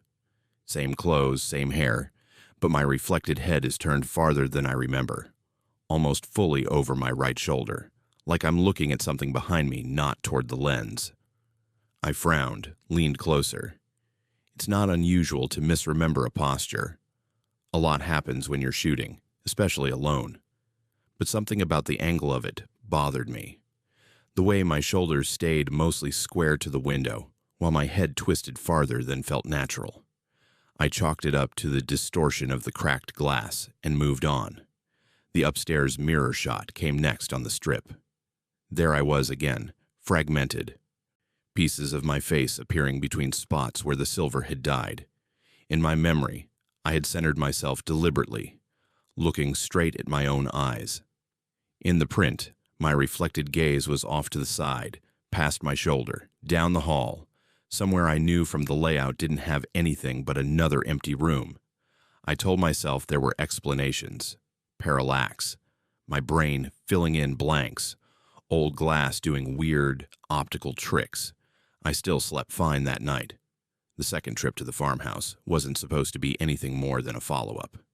Different film stock, different light. This time overcast, the storm having moved through the day before. The fields were damp, the air cooler. When I stepped inside, the house smelled the same, but there was a faint added note of earth, like the rain had seeped into the foundations. I tried to recreate some of the first shots. Stairwell, front room, the upstairs hall. Part of me wanted to test the reflection thing, prove to myself it was in my head. At the front window, I positioned myself exactly where I thought I'd stood before, lifted the camera, and deliberately stared straight ahead. I even murmured straight ahead under my breath as I clicked the shutter, like saying it out loud would anchor the memory. Upstairs, at the mirror, I did the same. Feet planted, shoulders square, eyes locked on my own in the broken glass. Snap, snap. The house creaked around me, a gust of wind rattled something loose in a back room, and I left. Back in the dark room that evening, as the new batch of prints slid through the developer tray, every hair on my arm stood up. The front window shot came up first. Me. Same clothes as that day, same framing. Outside, the prairie was gray instead of gold. Inside, the dust looked softer. My body posture matched what I felt. I could trace the line of my shoulders and say, yes, that's straight. But my reflection. She wasn't even looking over her shoulder this time. She was turned almost completely away from me. Profile sharp, gaze fixed on a point just outside the frame, somewhere deeper in the room behind where I stood. It was still my face, my features, but there was no way to twist like that without my body shifting. The angle was wrong. The mirror print was worse. There I am again, centered, framed by the decayed silver. In the reflection, my eyes don't meet mine at all. They're locked on the doorway behind me, wide, like I've just seen someone step through it. In the blurred doorway, in the thin slice of reflected hall, there's a darker patch. Not a clear figure, just a suggestion of vertical shadow where there shouldn't be any. If you stared long enough, you could convince yourself you saw shoulders. I didn't sleep well after that. I told myself to stop, to shelve the farmhouse project, and move on. There are 100 other abandoned places around here. I didn't owe this one anything. But the thing about finding a wrong note in something you thought you understood is, it itches. You want to scratch, even if scratching makes it worse. The third trip, I went early, around midday. when the light is harsher and less forgiving. I figured if there was something about the angle of the sun or the way the long shadows played in that house, I could eliminate it by taking that out of the equation. Inside, everything looked the same at first glance.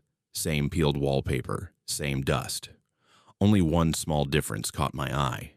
In the front room, by the window, my boot prints from the last time were faintly visible in the dust on the floor, overlapping older tracks. Right next to them, just a half-step offset, was another set of prints. They were the same size as my boots, same tread, but the pattern was wrong. Where mine rounded at the toe, these looked just slightly longer. Where my heel marks dug deep on one side from the way I stand, these were even, balanced. If I hadn't been staring right at them, I might not have noticed. But once I did, I couldn't unsee it. Someone, or something, had stood in almost exactly the same place I had, facing the window, sometime after I left. I took the shots anyway. Window, mirror, hall. My hands shook just enough that I had to breathe through it to keep the framing steady. That night, in the red light, the third roll revealed itself. In the newest window print, my actual body position has shifted a little closer to the frame. I don't remember stepping as near to the glass as the picture shows, but stress can blur those details. The reflection doesn't match. She's practically up against the pane now, face close enough that her features blur slightly, where the emulsion catches the light differently. Her eyes are no longer looking at anything in the room. They look straight out, at the lens, at me. I stared back at my own printed face for a long time. The expression there wasn't one I recognized.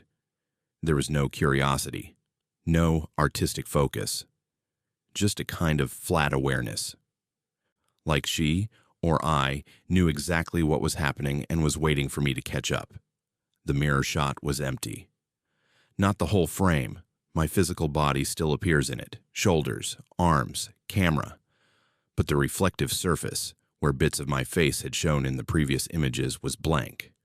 Not broken or fogged, just flat.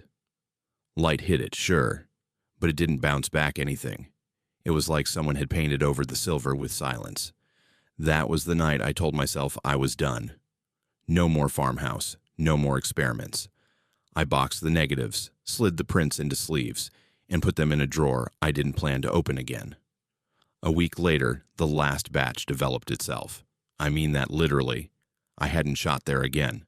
I hadn't loaded a roll in that camera since the day I swore off that house. I was working a normal job, engagement session by a pond when the trees were turning, using my digital. The film camera sat on a shelf in my apartment, empty. Or so I thought. One evening I came home to the smell of chemicals the moment I opened the door. My first panicked thought was a leak. Maybe one of the containers in the darkroom had cracked. I rushed in, heart pounding. The trays were full. The stop bath and fixer stirred like something had been moved through them recently. On the drying line, 5 negatives hung, clipped neatly, still dripping. My hands shook as I snapped on the safe light. Every frame on that strip was from inside the farmhouse, shots I never took. The first showed the front room, the cracked window, but this time no camera-carrying version of me stood in front of it. The framing was closer to the floor, like the photographer was shorter or lower to the ground. Dust motes hung in the air. In the reflection, in the very bottom edge of the glass, I could just make out a sliver of my chin and the collar of the shirt I'd worn on the second trip, like I was standing back from the window, not yet aware I was in the shot. The second frame was the staircase, shot from halfway up. Light from an unseen source spilled down the steps. At the top, the hall disappeared into darkness. On the wall, where no mirror had ever been, a rectangle of reflective surface floated, catching that light. In it, my face appeared, turned sharply over my shoulder, eyes wide. The last frame was the upstairs mirror, except the house hadn't had power for years, and yet in the photograph, the mirror shone as if lit by a bright, clean bulb overhead. The glass was flawless. No missing silver, no dark patches. It reflected the room perfectly, down to the cracks in the ceiling. The person standing in front of it wasn't holding a camera. She stood with her arms at her sides, head tilted slightly, like she was trying to listen to something only she could hear. She wore my clothes, my hair. Her face was mine. But her eyes didn't look at the viewer or at her own reflection. They looked past us both, toward some point beyond the frame, with an expression I have never seen in the mirror on my own face. Not fear, not anger, just a kind of resigned understanding. I checked the negatives, the camera, the door locks, the apartment windows. No sign of entry, no sign of anyone tampering with anything. The chemicals were all at levels that would only make sense if they'd been used. The developing times on those frames were perfect. Better, honestly, than some of my own work. I haven't gone back to the farmhouse. I drove past the turnoff once, months later, and saw that it had finally collapsed in on itself. Roof gone, walls leaning like broken ribs, glass scattered in the grass. Part of me thought that would end it, that whatever conversation I'd started with, that place through the lens, would be over when the house was done. But every now and then, when I work in the darkroom late and the red light makes everything feel thinner, I'll see movement in the reflection of the small metal sink. Just a flicker, like someone passing behind me in the doorway. If I turn fast enough, there's nothing there. It's only when I look at the test strips, the little throwaway slivers of photo paper I use to check exposure, that I catch hints of her. A blur in a corner that shouldn't have anyone in it. A sliver of my own jawline in a shot I know I framed empty. A pair of eyes in glass, not quite lined up with where mine should be. People say cameras don't lie. After that farmhouse, I'm not so sure. Sometimes, I think they tell a truth we're not built to see all at once. That every time you catch yourself in the reflection of a window, there's a chance that somewhere, in some strip of emulsion or invisible file, another version of you is already turning to look at something that hasn't stepped into the room yet. If you found an old work journal in an underground tunnel, and the last sentence stopped right at the moment your own shift began, would you keep reading or walk straight back to the surface? My name is Lily, and the night I chose to keep reading, the tunnel under Pittsburgh stopped feeling like part of the city, and started feeling like something the city had been built on top of to keep it quiet. My job sounds more interesting than it looks. Officially, I'm a maintenance tech for a utility company. Unofficially, I spend a lot of time walking long, damp concrete corridors while nothing happens. The tunnel I'm assigned to most often runs like a hidden artery under an industrial strip just outside the city, carrying cables, pipes, and runoff. It's the kind of place you forget exists until something goes wrong and the lights go out topside. Down there, it's always the same. Echoing footsteps, dripping water, and the cone of your own headlamp punching a hole in the dark. That particular shift started like hundreds of others. I badged in through the unmarked metal door tucked behind a chain-link fence, descended the narrow stairs, and felt the air get heavier and wetter with each step. The smell changed, too. Street dust giving way to concrete, rust, and that permanent wet coat in a closet smell. At the bottom, the tunnel stretched in both directions. A long, low cylinder lined with pipes and conduit. The overhead lights were on but weak, spaced too far apart, so the world alternated between yellow pools and long shadows. It was a routine inspection. Check the valves, confirm no leaks, log temperatures, eyeball anything that looked like it might break at the worst possible time. I clicked my headlamp on anyway, habit more than need, and started down the right-hand branch, clipboard in one hand, flashlight in the other. You get used to the acoustics pretty fast. Your boots on the concrete slap, and then come back to you with a delay, like someone behind you is trying to match your pace but never gets it quite right. On a good night, the only other sounds are the drip of condensation and the low thrum of water moving through pipes. On a bad night, you hear things that aren't supposed to be there. Voices, knocks, scraping. Everyone jokes about tunnel ghosts, but no one likes to be the one on shift when the jokes feel less like jokes. About 20 minutes in, I heard the first laugh. It was faint, up ahead somewhere, echoing around a bend. High, quick, unmistakably a child's laugh. If you've ever heard kids on a playground 2 blocks away and recognized it instantly, you know the quality I mean.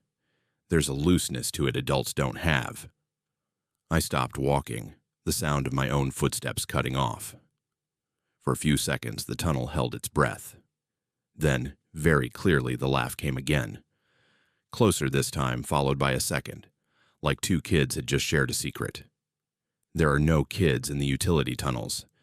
There shouldn't even be adults down there without clearance. Logic flared and fizzled. My brain tossed out possibilities. A radio left on somewhere. A worker ahead on the route watching videos. A weird echo from the surface. Hello? My voice bounced off the curve of the ceiling and came back thinner.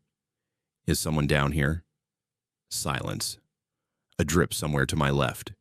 A distant clang as the system shifted. Nothing that sounded like an answer. I told myself it had to be bleed-through from topside, sound from a street or a building vibrating down through concrete and pipe. It happens. Acoustics are strange.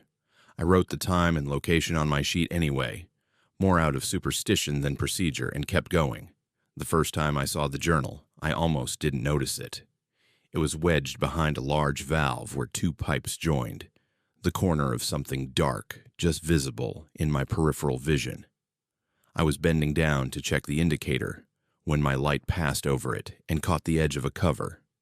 A notebook, dog-eared and stained, pressed up against the back wall like it had slid down and been forgotten. I hesitated for a second. Technically, anything down there belonged to the company, but curiosity won. I reached behind the valve and pried it loose. The cover stuck briefly like it had adhered to damp concrete, then came away with a soft, reluctant pull. It was a simple composition book, the kind you buy by the dozen before school. The cardboard was swollen, edges softened by moisture. When I opened it, the pages clung together slightly, but the ink on the first spread was surprisingly clear. Blue ballpoint, blocky handwriting. Shift log, Tunnel 3B. The date at the top of the page was from 7 years ago. Somebody keeping their own notes, I muttered. We have digital forms now, but a lot of the older techs still trust paper more than tablets. I flipped through. Each page was headed with a date and time, neatly written. Underneath, short entries. Checked valve cluster, 12 to 16, no issues. Found small leak near junction 4. Tagged. Boring, ordinary stuff. About 10 pages in, the tone changed. Thought I heard kids laughing up ahead. One entry read, "No one scheduled down here but me. Checked with dispatch. No visitors. No contractor crews." Sound stopped when I got close. The next few entries were a mix of routine and not routine. Laughter again. Can't tell if ahead or behind. Makes the hairs on my neck stand up. Heard a ball bouncing. That hollow thump. No sign of anything when I turned the corner. Asked around. No one else has heard it. They tell me it's just old pipes talking. I lost track of time, standing there in the half-light, reading by headlamp glow. Every description felt familiar, not because I'd experienced it, but because it sounded exactly like how I would have written it.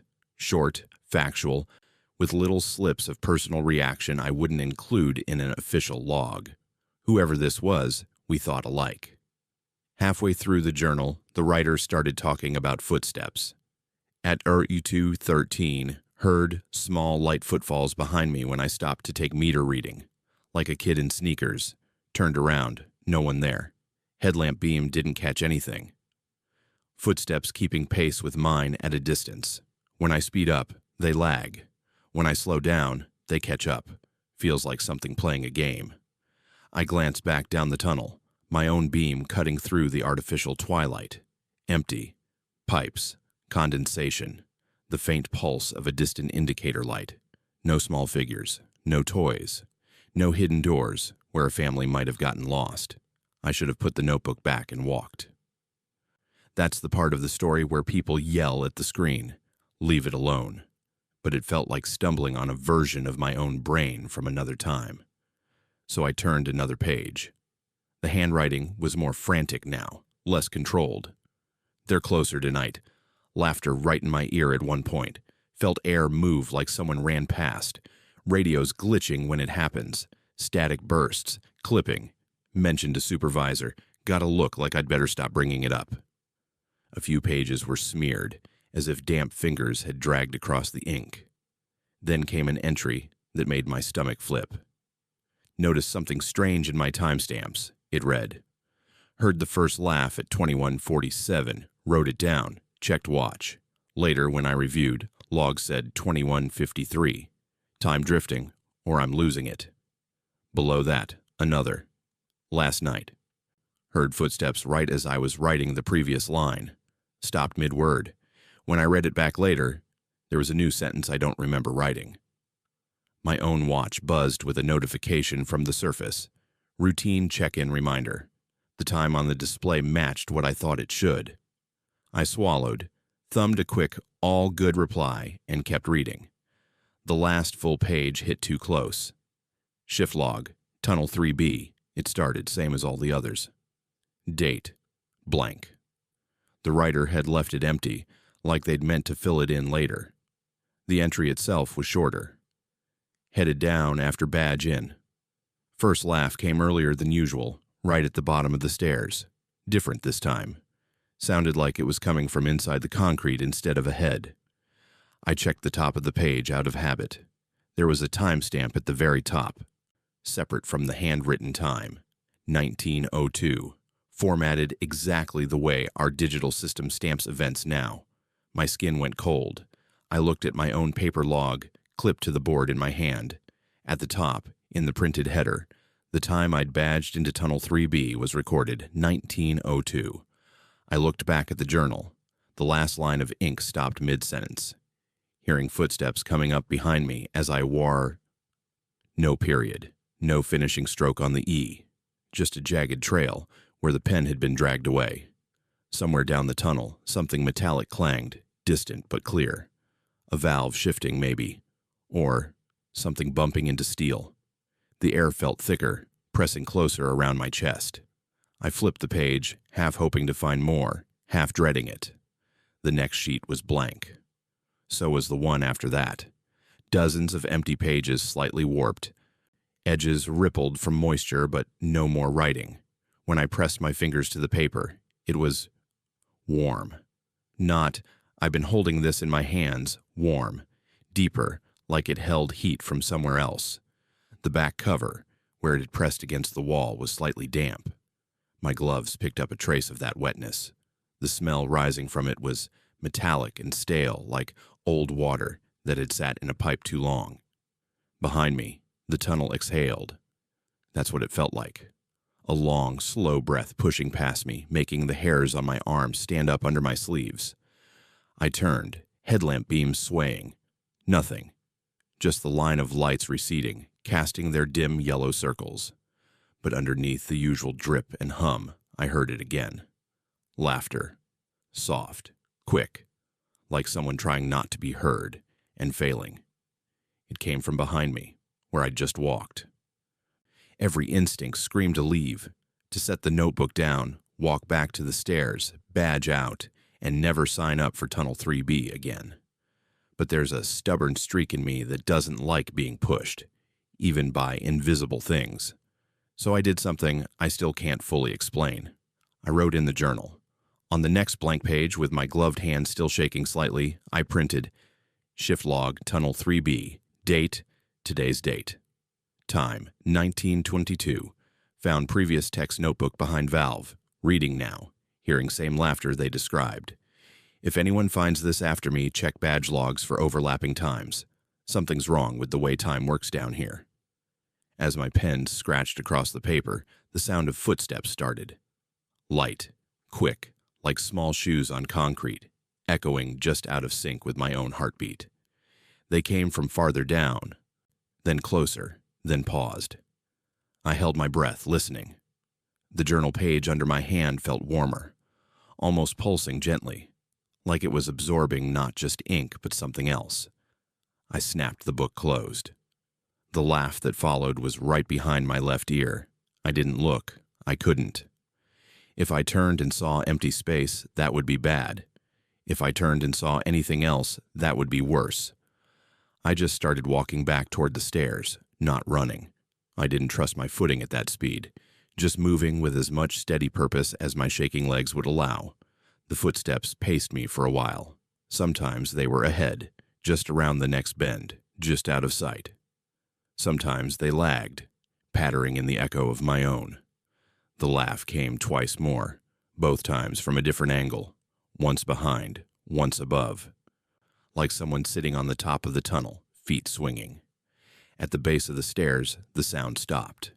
The boundary between tunnel and stairwell is invisible, but you feel it. The air lightens by a degree. The smell changes. The concrete underfoot somehow feels more like part of a building and less like the inside of something else. I hesitated, looking down at the notebook in my grip. It felt wrong to carry it out, like it belonged to the tunnel now, and I was just the latest person allowed to borrow it. I wedged it back where I'd found it, behind the valve, spine snug against the wall. For a second, as I pulled my hand away, I thought I saw the cover swell, like it had taken a breath. Then I climbed. At the top, the night air hit me like a slap. Cool, fresh, filled with the distant sounds of the city. Traffic, a siren. Someone yelling 2 blocks over. The normal chaos of human life. I badged out, the reader chirping confirmation. My phone buzzed with a text from a friend, asking if I was still on for drinks later, like nothing at all had shifted under my feet. I didn't put the tunnel in my official report. I wrote, routine inspection, no anomalies, and left it at that. Cowardly, maybe. Self-preservation, definitely. I told myself I'd gone a little stir-crazy down there. Long shifts, bad acoustics, suggestible brain, the usual. Then, a few months later, one of the newer techs came into the break room, pale under the fluorescent lights, holding something in a plastic evidence bag. Found this down in 3B, he said, dropping it on the table in front of me. Behind a valve. Thought it might be yours. It was the journal. Same swollen cover, same warped pages. Through the plastic, I could see familiar handwriting near the front, mine near the back, and behind that, on a page I knew I hadn't touched, fresh ink, dark, recent. He frowned. Looked like it was wet, but the weird thing, it was warm, like someone had been holding it. You been down there today? I hadn't. My last shift in Tunnel 3B had been weeks before. I swallowed and shook my head. He unzipped the bag, flipped it open to the last written page, and slid it toward me. At the top, my entry stared back. Underneath, in a cramped hand that didn't quite match mine or the original writer's, a new line had been added. Shift log, Tunnel 3B. Time 1922. Heard laughter when I opened to this page. Writer just left. Footsteps going up the stairs. Wonder if she'll come back.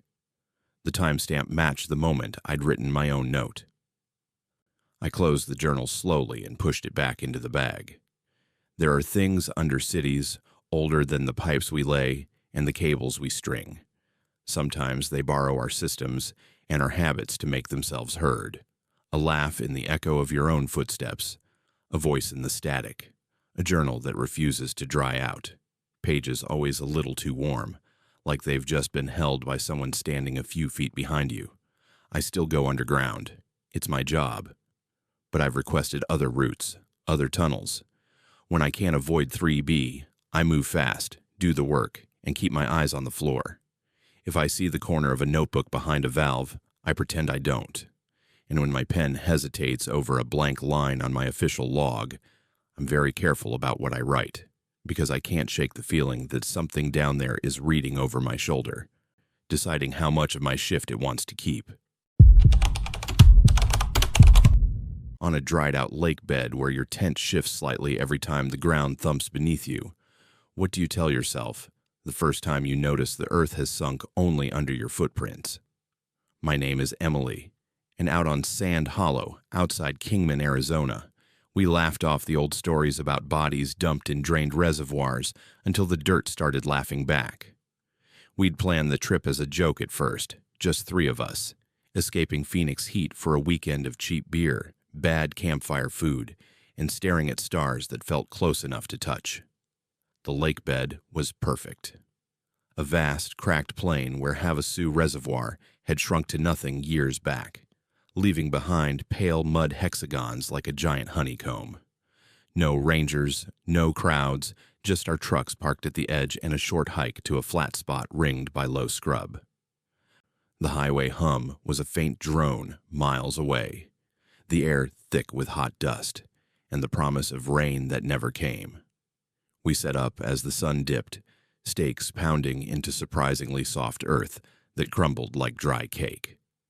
Tents in a loose triangle around the fire pit, coolers dragged over, chairs unfolded. Jokes started early, stories about mob hits in the 70s. Cars pushed off boat ramps with passengers still inside, the ground swallowing evidence whole. "This whole place is a graveyard," one friend said, stomping dramatically. The thud echoed wrong, muffled, like it sank deeper than it should. We laughed harder, cracked open cans, watched the sky bruise purple. Night fell fast, stars punching through like spotlights. The fire snapped low, casting jittery shadows across the cracks radiating from our sight. Conversation drifted to whispers. Then silence broken only by the distant highway drone and occasional coyote yips. I zipped into my tent around midnight, sleeping bag snug against the chill that rolled in off the desert floor. The ground under me felt solid enough, cool through the thin floor. Then, thump. It came from directly below, a dull, hollow pulse like something large shifting in a cavity. My tent canvas twitched upward, half an inch, then settled. I froze, pulse racing, waiting for an aftershock or animal scramble. Nothing. Just the stars visible through the mesh ceiling, brutally clear and indifferent. I told myself it was settling earth, temperature changes cracking the mud deeper. Drained lake beds do that.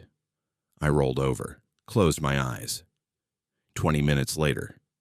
Thump thump. Stronger this time, centered under my sleeping bag. The ground rippled faintly, like a waterbed filled with stones. Outside, zippers rustled, one friend muttering, "What the hell?" Then quiet again. Sleep came in fits. Each thump pulled me back, always from below, always hollow. By dawn, exhaustion won. I crawled out into flat light, the lake bed stretching endless under a hazy sky. Coffee brewed on the rekindled fire, but no one mentioned the night. We avoided eye contact with the ground. Morning revealed the first signs. Shallow depressions ringed our tents. Not random potholes, but perfect ovals, each a foot across, facing inward like mouths aimed at our sight. The biggest sat dead center, under my tent stake, edges crisp, bottom dark and smooth. "Sinkholes," one friend said, poking the nearest with a stick. It crumbled inward slightly, exhaling cool, mineral air. "This place is drying out weird." We shrugged it off. Packed day gear for a hike to the old reservoir wall, the cracks spiderwebbed wider in daylight, pale mud flaking under boots. Low tremors hummed through occasionally, barely felt, more a vibration in your teeth. By afternoon, joking resumed. "Ground's hungry, stay out of the holes." We returned to camp, laughing, but the depressions had deepened. 2 new ones flanked the fire pit, bottoms glistening wet. Night 2, the thumps were constant, not random, rhythmic, like breathing. Thump, pause, thump thump. Each hit shifted tents visibly, canvas billowing up before slapping down. We huddled by the fire, flashlights sweeping the dark. Earthquake. No, too localized. Animals burrowing. Nothing moved on the surface. One friend stomped experimentally. Thump echoed back from below, mocking. No one slept in tents. We dragged pads to the fire ring, backs to the flames, staring outward. The stars wheeled overhead, mercilessly bright. Around 2 a.m., the thumps synced with our heartbeats, thudding under chests, under hips. Depressions yawned wider now, 6 total, all facing us, bottoms sloping like funnels. Cool air wafted up, carrying a faint rot. Wet earth, something older. Dawn broke with a new depression right in the fire pit, deep enough to swallow the ash pile. Edges vibrated faintly, dust dancing along the rim. "We pack now," I said. No argument. Tents struck fast, gear loaded. One friend lingered by his truck, peering into the largest sink, 3 feet wide now, black maw exhaling steadily. "Look at this," he called. "It's breathing." He stepped closer, boot sole inches from the lip. The ground sighed, a low rush of air, dust puffing out. His phone buzzed in his pocket, ignored. Curiosity pulled him nearer. "Guys, it's like a vacuum." His right foot crossed the edge. The depression collapsed inward instantly, mud walls folding like wet paper. He dropped straight down. No scream, no scramble. Just gone, swallowed clean. A puff of dust billowed up, settling slow. The hole sealed behind him, surface cracking neatly over the spot, leaving only a faint depression the size of his shoe. We froze. "What the fuck?" Silence. Then, from underground, faint, muffled, his ringtone. Buzz, buzz, buzz, buzz. Clear as day, vibrating through the ground from directly below where he'd stood, vibrating only under his footprints. I dropped to my knees, scraped at the mud. It flaked away soft, then firmed impossibly, resisting. The ringing continued, insistent, like he'd hit answer in his pocket. "Help!"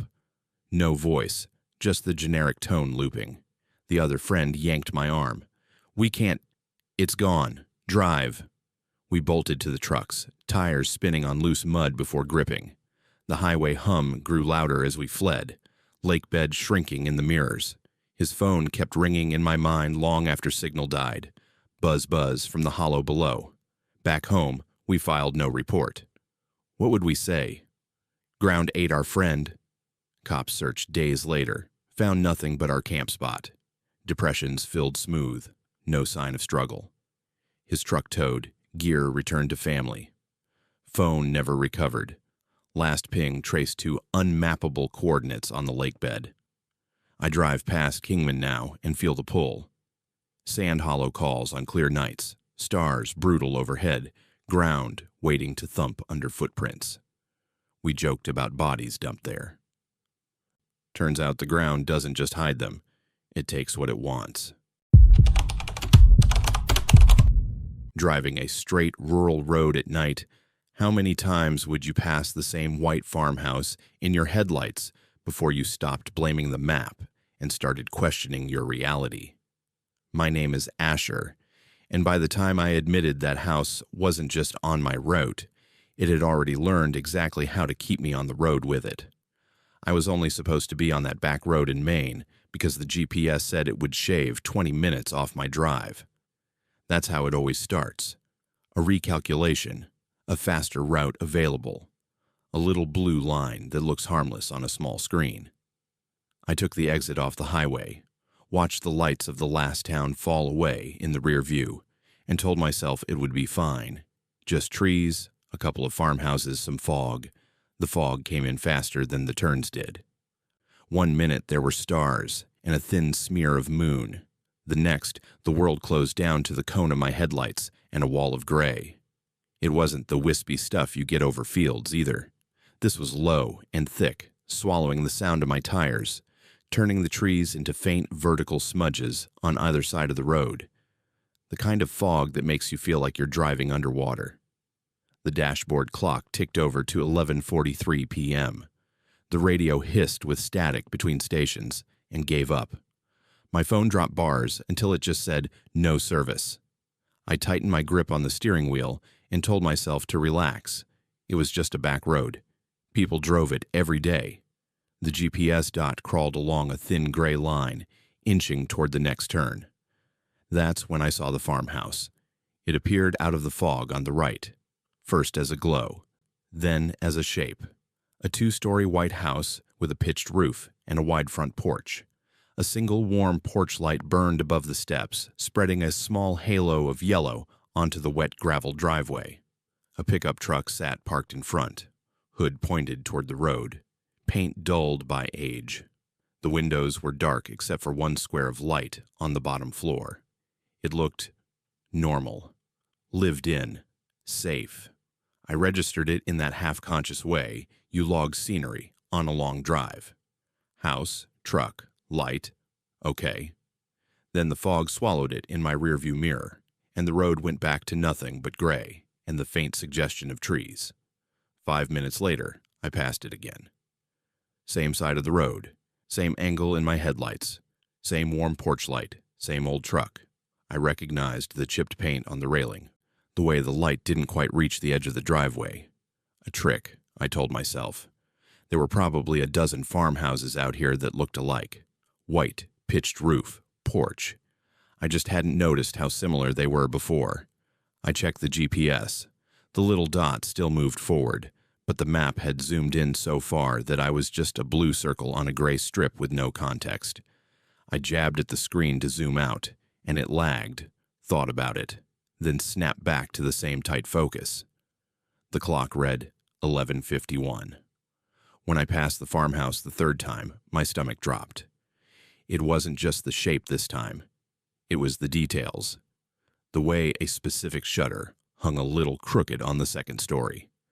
The rust pattern on the truck's rear bumper. The small, darkened flower box under the front window with dead stems poking out. It was like the world was looping around a fixed point and dragging me with it. I slowed, doing maybe 20 now, wipers squeaking across a windshield that had nothing to wipe but mist. The house emerged from the gray at the same moment, on the same side of the road, porch light steady, truck unmoved. The rest of the landscape was apparently endless woods, but that house, always exactly there. Okay, I said out loud just to hear my own voice. Okay, maybe you turned around without noticing. It sounded weak as soon as it left my mouth. I hadn't turned anywhere. There had been no intersections, no driveways wide enough to double back, no space to pull a U-turn without ending up in a ditch. I kept going. The fourth time, I watched the odometer instead of the scenery. I reset the trip meter as the house slid by, 0.0 miles, then stared at the numbers. 0.5, 1.2, 2.8. The road curved gently left, then right, but never intersected anything. No mailboxes, no side roads. Just the endless tunnel of fog, the faint sword strokes of tree trunks, the occasional glint from a roadside reflector. At 4.3 miles, the house was back. Trip meter, 4.3. Speed, 22. The same warm glow, the same truck, the same porch. I felt something cold and angry rise behind my ribs. I drove past without looking at it directly. Out of the corner of my eye, though, I thought I saw movement in that lit downstairs window. A darker shape shifting behind the glass, too fast to define. By the fifth pass, I'd gone through denial and hit a kind of shaky focus. Options. I needed options. Turn around. There was nowhere to. Stop and wait out the fog. Sitting in the car on a road that didn't obey distance and time didn't feel like a smart plan. Call for help. No signal. The radio only gave me static and, once, a brief fragment of some talk station that cut out mid-sentence. That left only one thing I hadn't tried. The house itself. When it came into view again, I eased off the gas entirely, letting the car roll until the driveway opening was beside me. My hands shook as I turned the wheel and pulled in. Gravel crunched under the tires, wet and cold. The engine's rumble sounded unnaturally loud in the fog-cloaked silence. Up close, the place didn't look quite as safe. The white paint had peeled in long strips, exposing gray wood underneath. The porch board sagged. The porch light, warm and steady from the road, flickered slightly, casting shadows that moved when nothing else did. The truck was older than I'd thought, an 80s model maybe, with a cracked windshield and a bed lined with fallen leaves. The license plate was coated in grime thick enough to hide the numbers. I put the car in park but left the engine running. The ticking of the dashboard clock sounded sharp in the small cabin. 12:07. I waited. Sometimes people have dogs, floodlights, motion sensors. Nothing stirred. No dog barked. The only noise was the faint hiss of the fog and the soft pinging of my cooling engine. Just ask for directions, I muttered. Ask what road this is, how to get back to the highway. People live out here. It's fine. The door handle felt colder than it should have. When I stepped out, the fog wrapped around me like damp cotton. It muffled my footsteps on the gravel, turned my breath into short, visible puffs. The porch steps groaned when I put my weight on them, but they held. Up close, I could see that the door's paint was worn around the knob, as if a lot of hands had turned it over the years. I raised my hand and knocked. The sound went nowhere. It was like knocking into a pillow. No echo, no response. I knocked again, harder. My knuckles stung. After a few seconds that felt much longer, I heard movement on the other side of the door. Slow, dragging footsteps. Something brushed against the wood. The porch light flickered more violently, then steadied. The door opened a crack. The man who looked out at me might as well have been a future mugshot of my own face. He was older, sure, late 40s maybe, where I'm barely past 30. There were deeper lines around his eyes, gray threaded through his hair. A bit of stubble grown in as if shaving had stopped being a priority. But the bone structure, the scar on the chin from a biking accident at 12, the weird slope at the bridge of the nose, all mine. For a stupid second, my brain tried to rationalize. An older cousin, a weird, small-town doppelganger. Then he flinched, eyes widening in something like recognition and dread. Asher, he said. My name came out hoarse, like he almost didn't want to give it shape. You weren't supposed to knock. It's one thing to see your own face. It's another to hear your own voice talking back at you from the wrong lifespan. My mouth went dry. What is this? I asked. It came out weaker than I wanted. Is this some kind of joke? Are you... Listen to me. He pushed the door open a little more, but not enough to invite me in.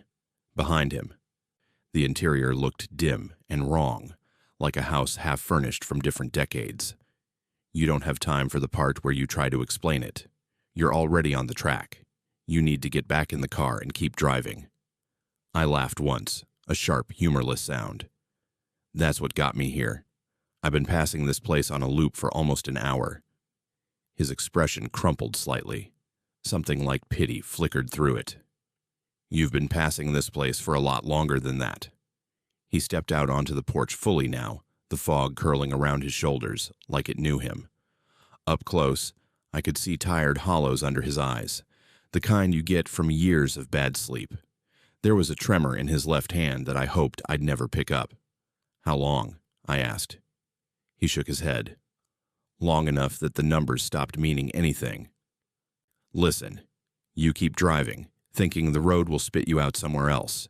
It doesn't. It folds. You hit the same points again and again. Eventually, you get desperate enough to stop, to come up here, to knock. He tapped the door with 2 fingers, a reflex. Every time you do, it closes the loop a little tighter. I looked back at my car, a vague shadow, with its headlights hemorrhaging light into the fog. The lane we'd driven up seemed narrower than it had a minute ago. The trees behind it were fainter shapes, as if the world was receding. If I just stay here, I said slowly. If I don't get back on the road, the loop breaks, right? I wait until morning, follow you back to... wherever. Call a tow. Reset. He laughed. It sounded like it hurt. You think I haven't tried staying? You think I live here because I like the view? He gestured toward the yard. The porch light cast enough of a circle that I could see the outline of things scattered in the grass near the road, shapes that didn't belong. The twisted remains of other cars, frames rusted out, tires half sunk into the soil, glass gone. A sedan that could have been my make from 10 years earlier. A pickup like the one in the driveway. Beyond them, half submerged in shadow, something that might once have been a small hatchback. You leave the road here, he said quietly, and it keeps you.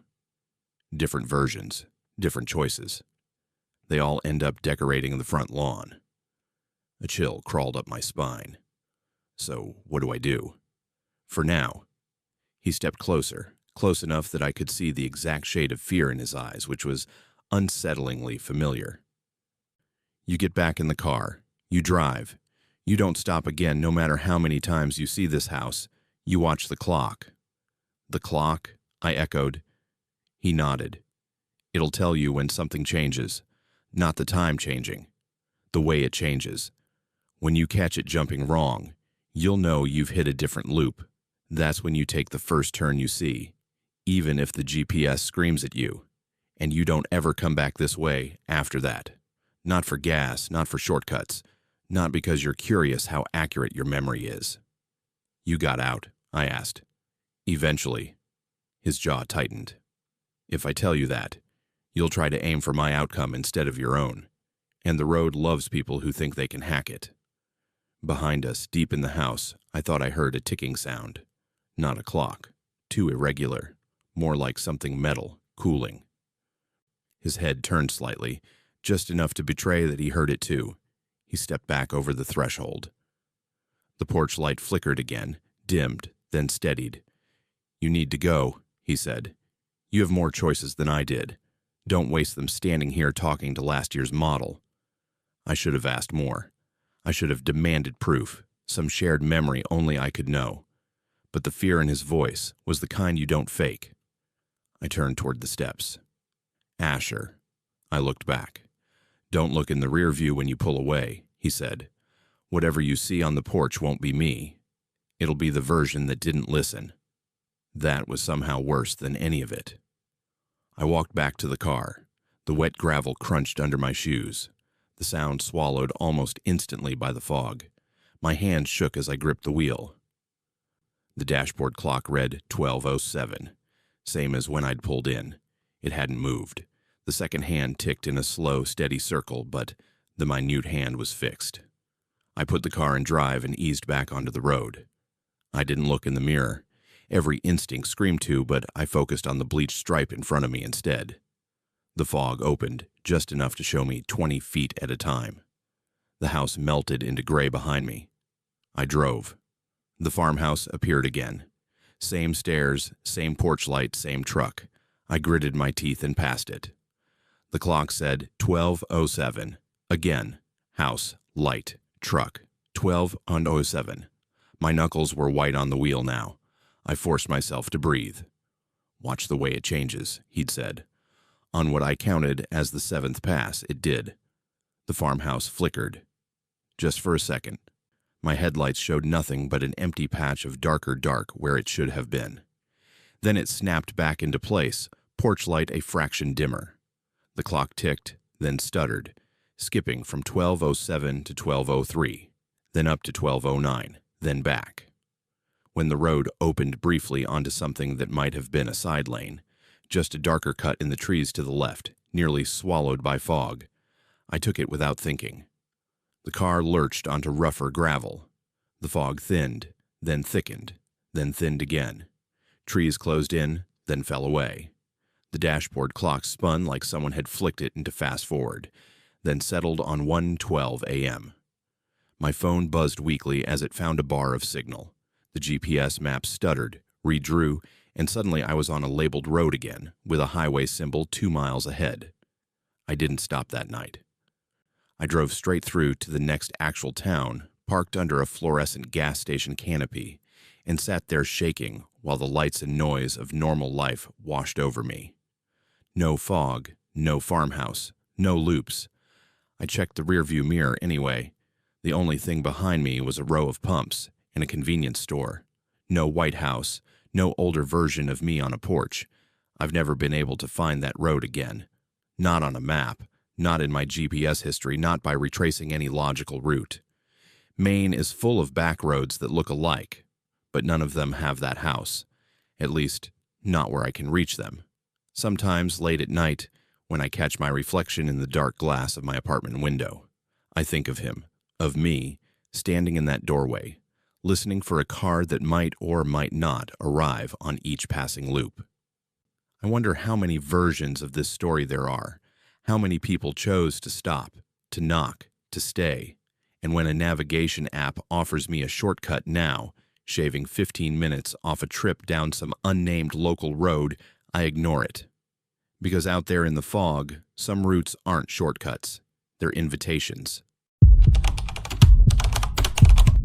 If If you grew up watching the same pale lights move through the orchard at the edge of town and later realized every missing person was last seen walking toward that glow, which direction would you choose when it finally called your name? My name is John, and by the time those lights stopped at the edge of my yard and whispered for me, there weren't many of us left to hear them. I grew up in a town that doesn't show up on most maps unless you zoom in too far. One road in, one road out, ringed by fields and woods, and the kind of low, misty hills that keep clouds snagged just above the trees. On the north side of town, up against a sagging wire fence and a faded no trespassing sign that nobody respected, there was the orchard. It had started as somebody's dream. Rows of apple trees planted in neat lines. Red and green and gold fruit sold at roadside stands and small grocery stores. By the time I was old enough to ride my bike there, it was mostly rot and overgrowth. Branches had grown wild, weaving together overhead. The paths between the trunks had narrowed into green tunnels, choked with tall grass, and fallen apples melting into the dirt. In late summer, the air around the orchard was always thick with the sweet, sour smell of fruit just past its time. The lights came on nights when the air felt wrong. That's how people talked about it anyway. The air's wrong, somebody's uncle would say, over beer at a backyard cookout. Watch the orchard tonight. And sure enough, once the sun dropped and the last of the orange bled out of the sky, faint pale orbs would appear between the trees. They weren't bright like headlights or cold like phone screens. They were soft, the color of milk thinned with water. They moved with purpose, weaving through the trunks in slow curves, 3 or 4 at a time, sometimes more. They never left the orchard. They just traced paths no one could map, gliding low, occasionally rising to about the height of a person's chest before sinking again. When I was 8, I watched them from my bedroom window with my chin on the sill and my heart in my throat. Our house sat 2 streets south of the orchard, but the land sloped gently, and on the clearest nights I could see the glow above the dark line of trees.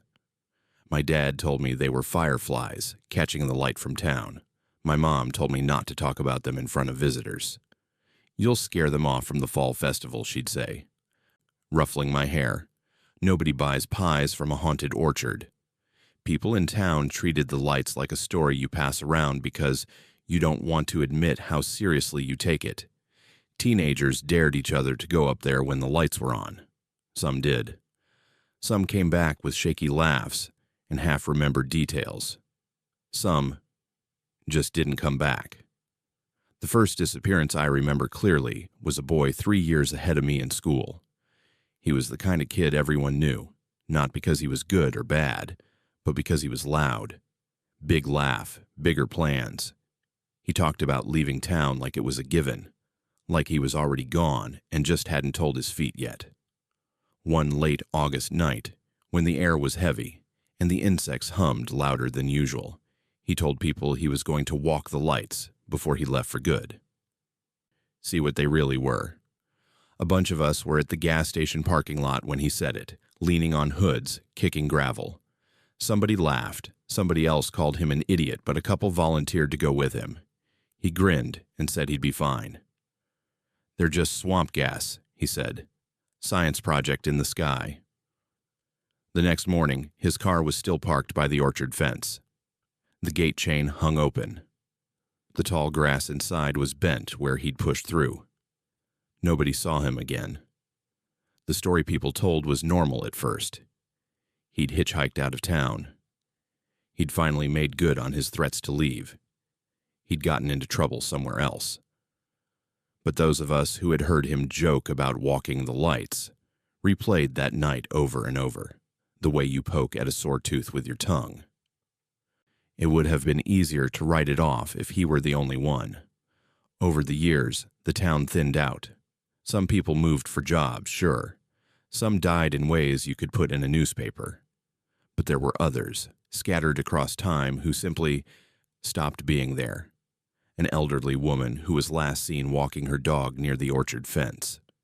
A middle-aged man who liked to sit on his porch with a beer and watch the treeline for entertainment. a teenager who'd taken up running on the back roads and never made it home from a jog. When I was 15, a girl in my year vanished. She'd been at a bonfire at the edge of the fields, a group of us passing around a bottle, the glow of the orchard lights at our backs. I remember her turning toward the trees, eyes unfocused, lips moving like she was listening to someone I couldn't hear. "You okay?" I asked, touching her elbow. She startled, laughed too loud. "Yeah," she said. "Thought somebody called my name." We all made jokes about it. The lights wanted to party. The trees were flirting. She walked home alone around midnight, along the narrow path that ran behind the orchard. The next day, her bed hadn't been slept in. Her phone sat on her nightstand, face down. Her shoes were gone from by the door, but she wasn't in any of the places we could think to look. Search parties combed the woods, the fields, the shallow creek. The orchard got a careful glance from the edge, but nobody wanted to go between the trunks in the daylight, let alone at night. After that, talk about the lights took on a different shape. It wasn't just weird anymore. It was dangerous. The stories sharpened. Old people mentioned older stories, ones they'd heard from their parents about the orchard taking its payment, or the trees remembering when that land was promised something it never got. It turned from a local curiosity into quiet folklore. Don't go near the orchard when the air feels wrong. Don't answer if you think you hear your name on the wind. I moved away for a while. College in the city, a job in a bigger town where the only orchards were tourist attractions with hay rides and gift shops. I learned to sleep with the sound of traffic instead of insects. I got used to streetlights and sirens and the constant hum of other people's lives intersecting with mine. The lights from my bedroom window were neon signs and windows lit at 3 a.m, not floating orbs between trees. But you carry where you came from inside you. Some nights, walking home down a block lined with brownstones, I'd catch a smell: overripe fruit, wet leaves, the metallic edge of an oncoming storm, and be right back in my childhood room, watching the horizon. When my parents got older and my mom's health started to fail, I moved back. The town was thinner than I'd left it. A few new faces, sure, but more empty houses. The gas station had a new logo, but the same cracked pavement. The fall festival was smaller, fewer pies on the table. The orchard looked worse. Branches tangled into each other over the fence, creating a canopy so dense it ate daylight. The no trespassing sign had fallen and lay half buried in weeds. Our house sat closer to the orchard than the one I'd grown up in. We'd downsized to a small crooked place with a backyard that sloped up toward the tree line, separated only by a rusting chain-link fence. From the kitchen window, you could see the first few rows of trunks, gnarled and twisted, apples rotting where they fell. The first time the lights came back while I was home, I almost convinced myself it was a dream. Late August, the air thick, humming. My mother already asleep, my father gone 2 years by then. I stood at the sink washing dishes, the window open just enough to let in a hint of breeze and the insect chorus. The clock over the stove ticked past midnight. At first, I just noticed the change in the quality of the darkness. The space between the trees wasn't as black as it should have been. Faint, hazy shapes bobbed between the trunks, pale and slow, like lanterns carried by someone walking very carefully. They moved deeper in first, then closer, drifting along paths I couldn't see. I turned off the kitchen light. Without the reflection on the glass, the orchard was a stage, the lights actors moving through some choreography I wasn't meant to understand. I pressed my palms to the counter to stop them shaking. "That's enough," I whispered to myself. "You're not a kid anymore. They're just lights. There's a scientific explanation you never looked up." For a while, I watched. They never left the orchard.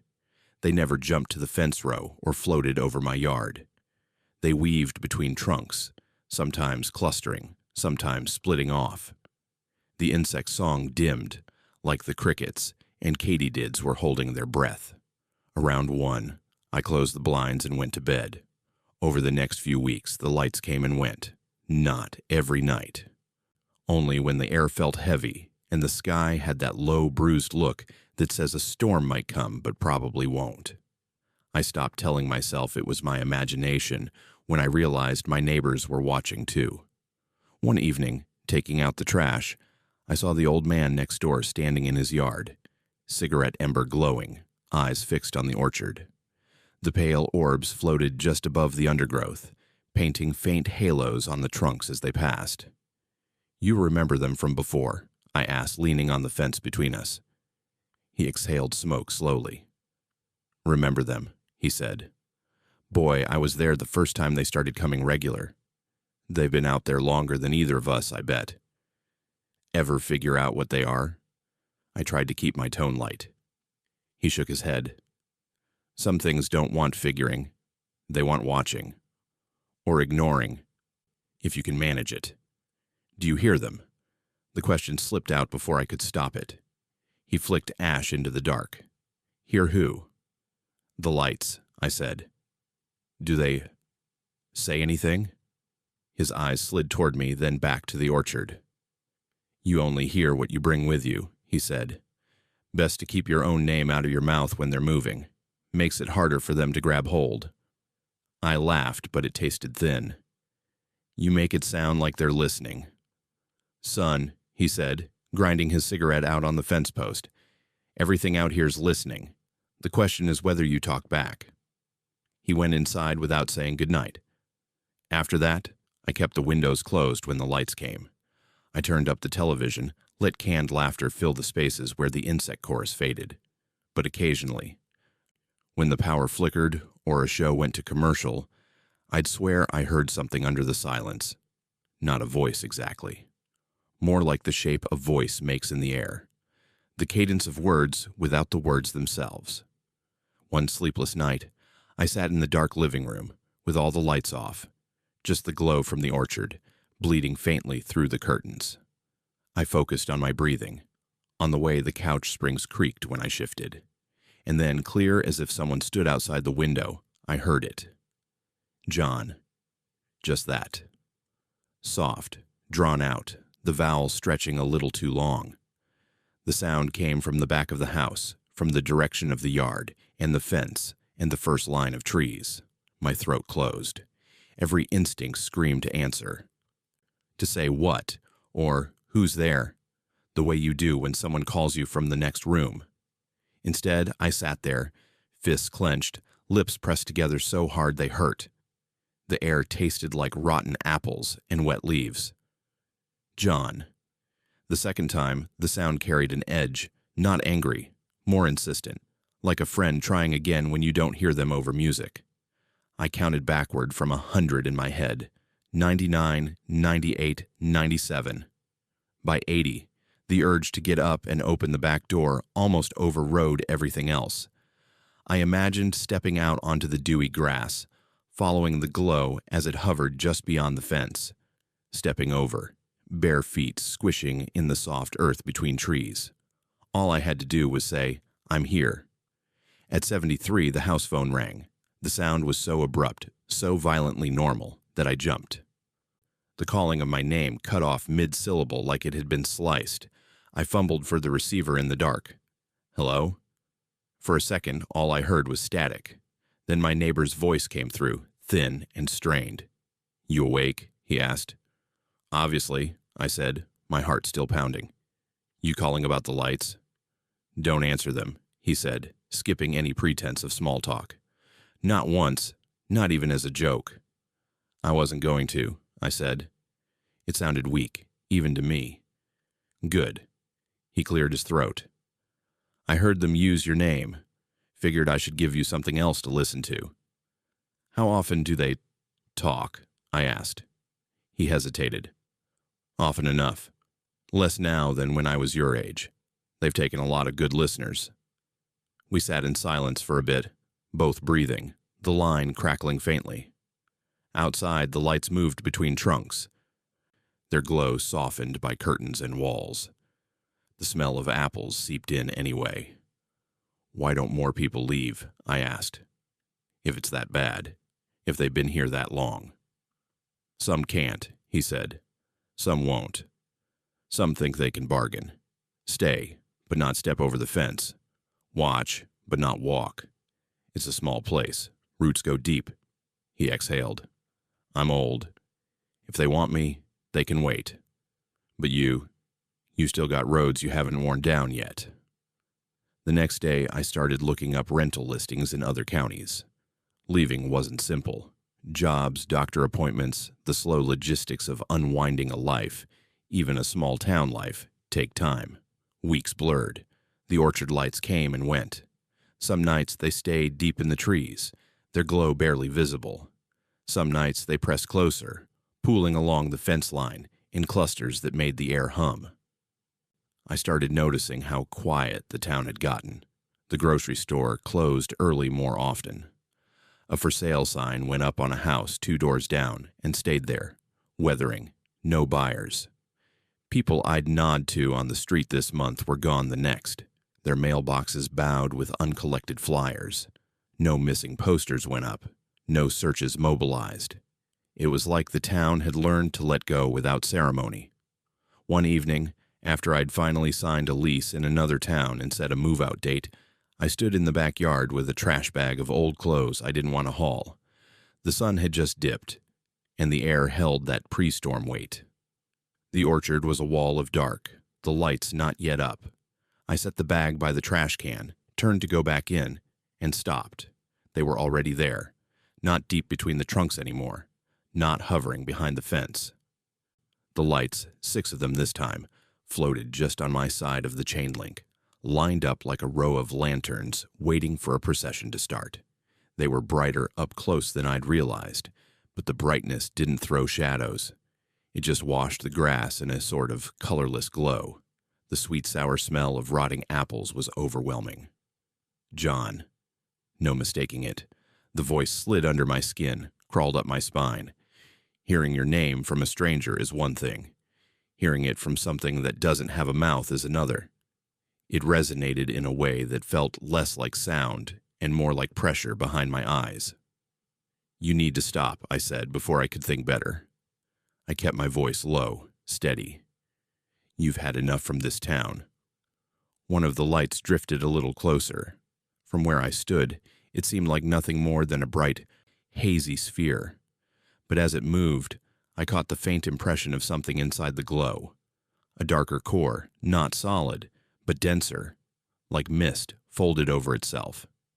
We've barely started, the voice said. Or maybe it didn't say it. Maybe I just understood. There will always be more. I fought the urge to step back. Not from me. The lights pulsed, as if reacting to something I couldn't see. The insect chorus had gone completely silent. Even the distant hum of the power lines felt muted, swallowed by the presence in my yard. You watched, the voice said. You listened. You stayed. You smelled the fruit. You heard your name and didn't forget it. I also learned, I said. That's part of staying too. For a moment, all 6 lights brightened, then dimmed. Images flickered behind my eyes, faces I recognized, and faces I didn't. The loud boy from high school, the girl at the bonfire, the older woman with the dog. Others, from generations before me, in clothing gone out of style, all walking between the trees, hands brushing rough bark, eyes half closed, like they were listening for something ahead. Where do they go? I asked, the question that had built in me since childhood. When they walk in there and don't walk out, where do they go? The orchard rustled, leaves whispering against each other, though the air was still. Where we were promised, the voice said. Where we were denied. We take legs because we lost roots. We take memories because ours were cut down. We keep the town from forgetting what the trees remember. The bitterness in it surprised me. Folklore stories don't usually have motives, just monsters and warnings. Hearing a reason, even an old, twisted one, made it harder to hate whatever this was. You've had generations, I said. How long will you keep taking people to remember something none of us chose? As long as someone stays to watch, it said simply. as long as names answer when they're called. The lights bobbed, some drifting sideways, some up and down like they were breathing. "You don't need me," I said. "Not anymore. And I don't need you." Silence stretched. The core of each light darkened, then flared. I couldn't tell if it was anger or curiosity. "You will still hear us," it said at last. "No matter how far you go. When the air is wrong and the fruit is too sweet. When a town on some other edge of some other field plants trees and doesn't listen, you'll hear us call your name all the same." "Maybe," I said. "But I won't answer." The lights hung there a moment longer. Then, one by one, they withdrew, drifting backward over the fence, sinking between the first row of trunks. The glow grew fainter, swallowed by leaves and darkness. The insect chorus returned in stuttering bursts, like someone turning up a volume knob too fast. I went inside, closed the doors and windows, and sat at the kitchen table until sunrise, suitcase by my feet. The move-out date came, and I stuck to it. I live 3 states away now. My windows look out over a different kind of tree line, one that changes color dramatically in fall and doesn't, as far as anyone has told me, glow on heavy nights. People here talk about traffic and housing prices and new restaurants, not about what watches from orchards. But on certain evenings, when the air feels too thick and the smell of fruit from the grocery store bins hits just wrong, I catch myself holding my breath and listening. The buzz of power lines sounds like a low hum. Car headlights through distant branches smear into soft orbs that my brain, for half a second, wants to call lights instead of glare. Sometimes, very late, when a commercial cuts the sound from whatever I've left on the TV, I hear it. A soft pressure under the quiet, shaped like a voice. "John." I let it sit there, hovering at the edge of hearing, like the afterimage of a flash when you close your eyes.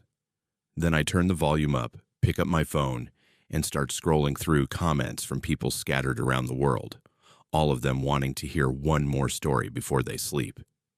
If you're still listening right now, somewhere with your own dark window and your own line of trees, do one thing for me. Don't walk toward the glow when the air feels wrong, and don't answer the voice that uses your name like it already owns it. Hit that subscribe button, join the Hauntededfears horror family, and turn on the notification bell so you're with us for the next night's tale, where the only lights calling you in the dark are the ones on your screen. This story, including the research, script, and editing, was completely created by me. Thank you for supporting original content.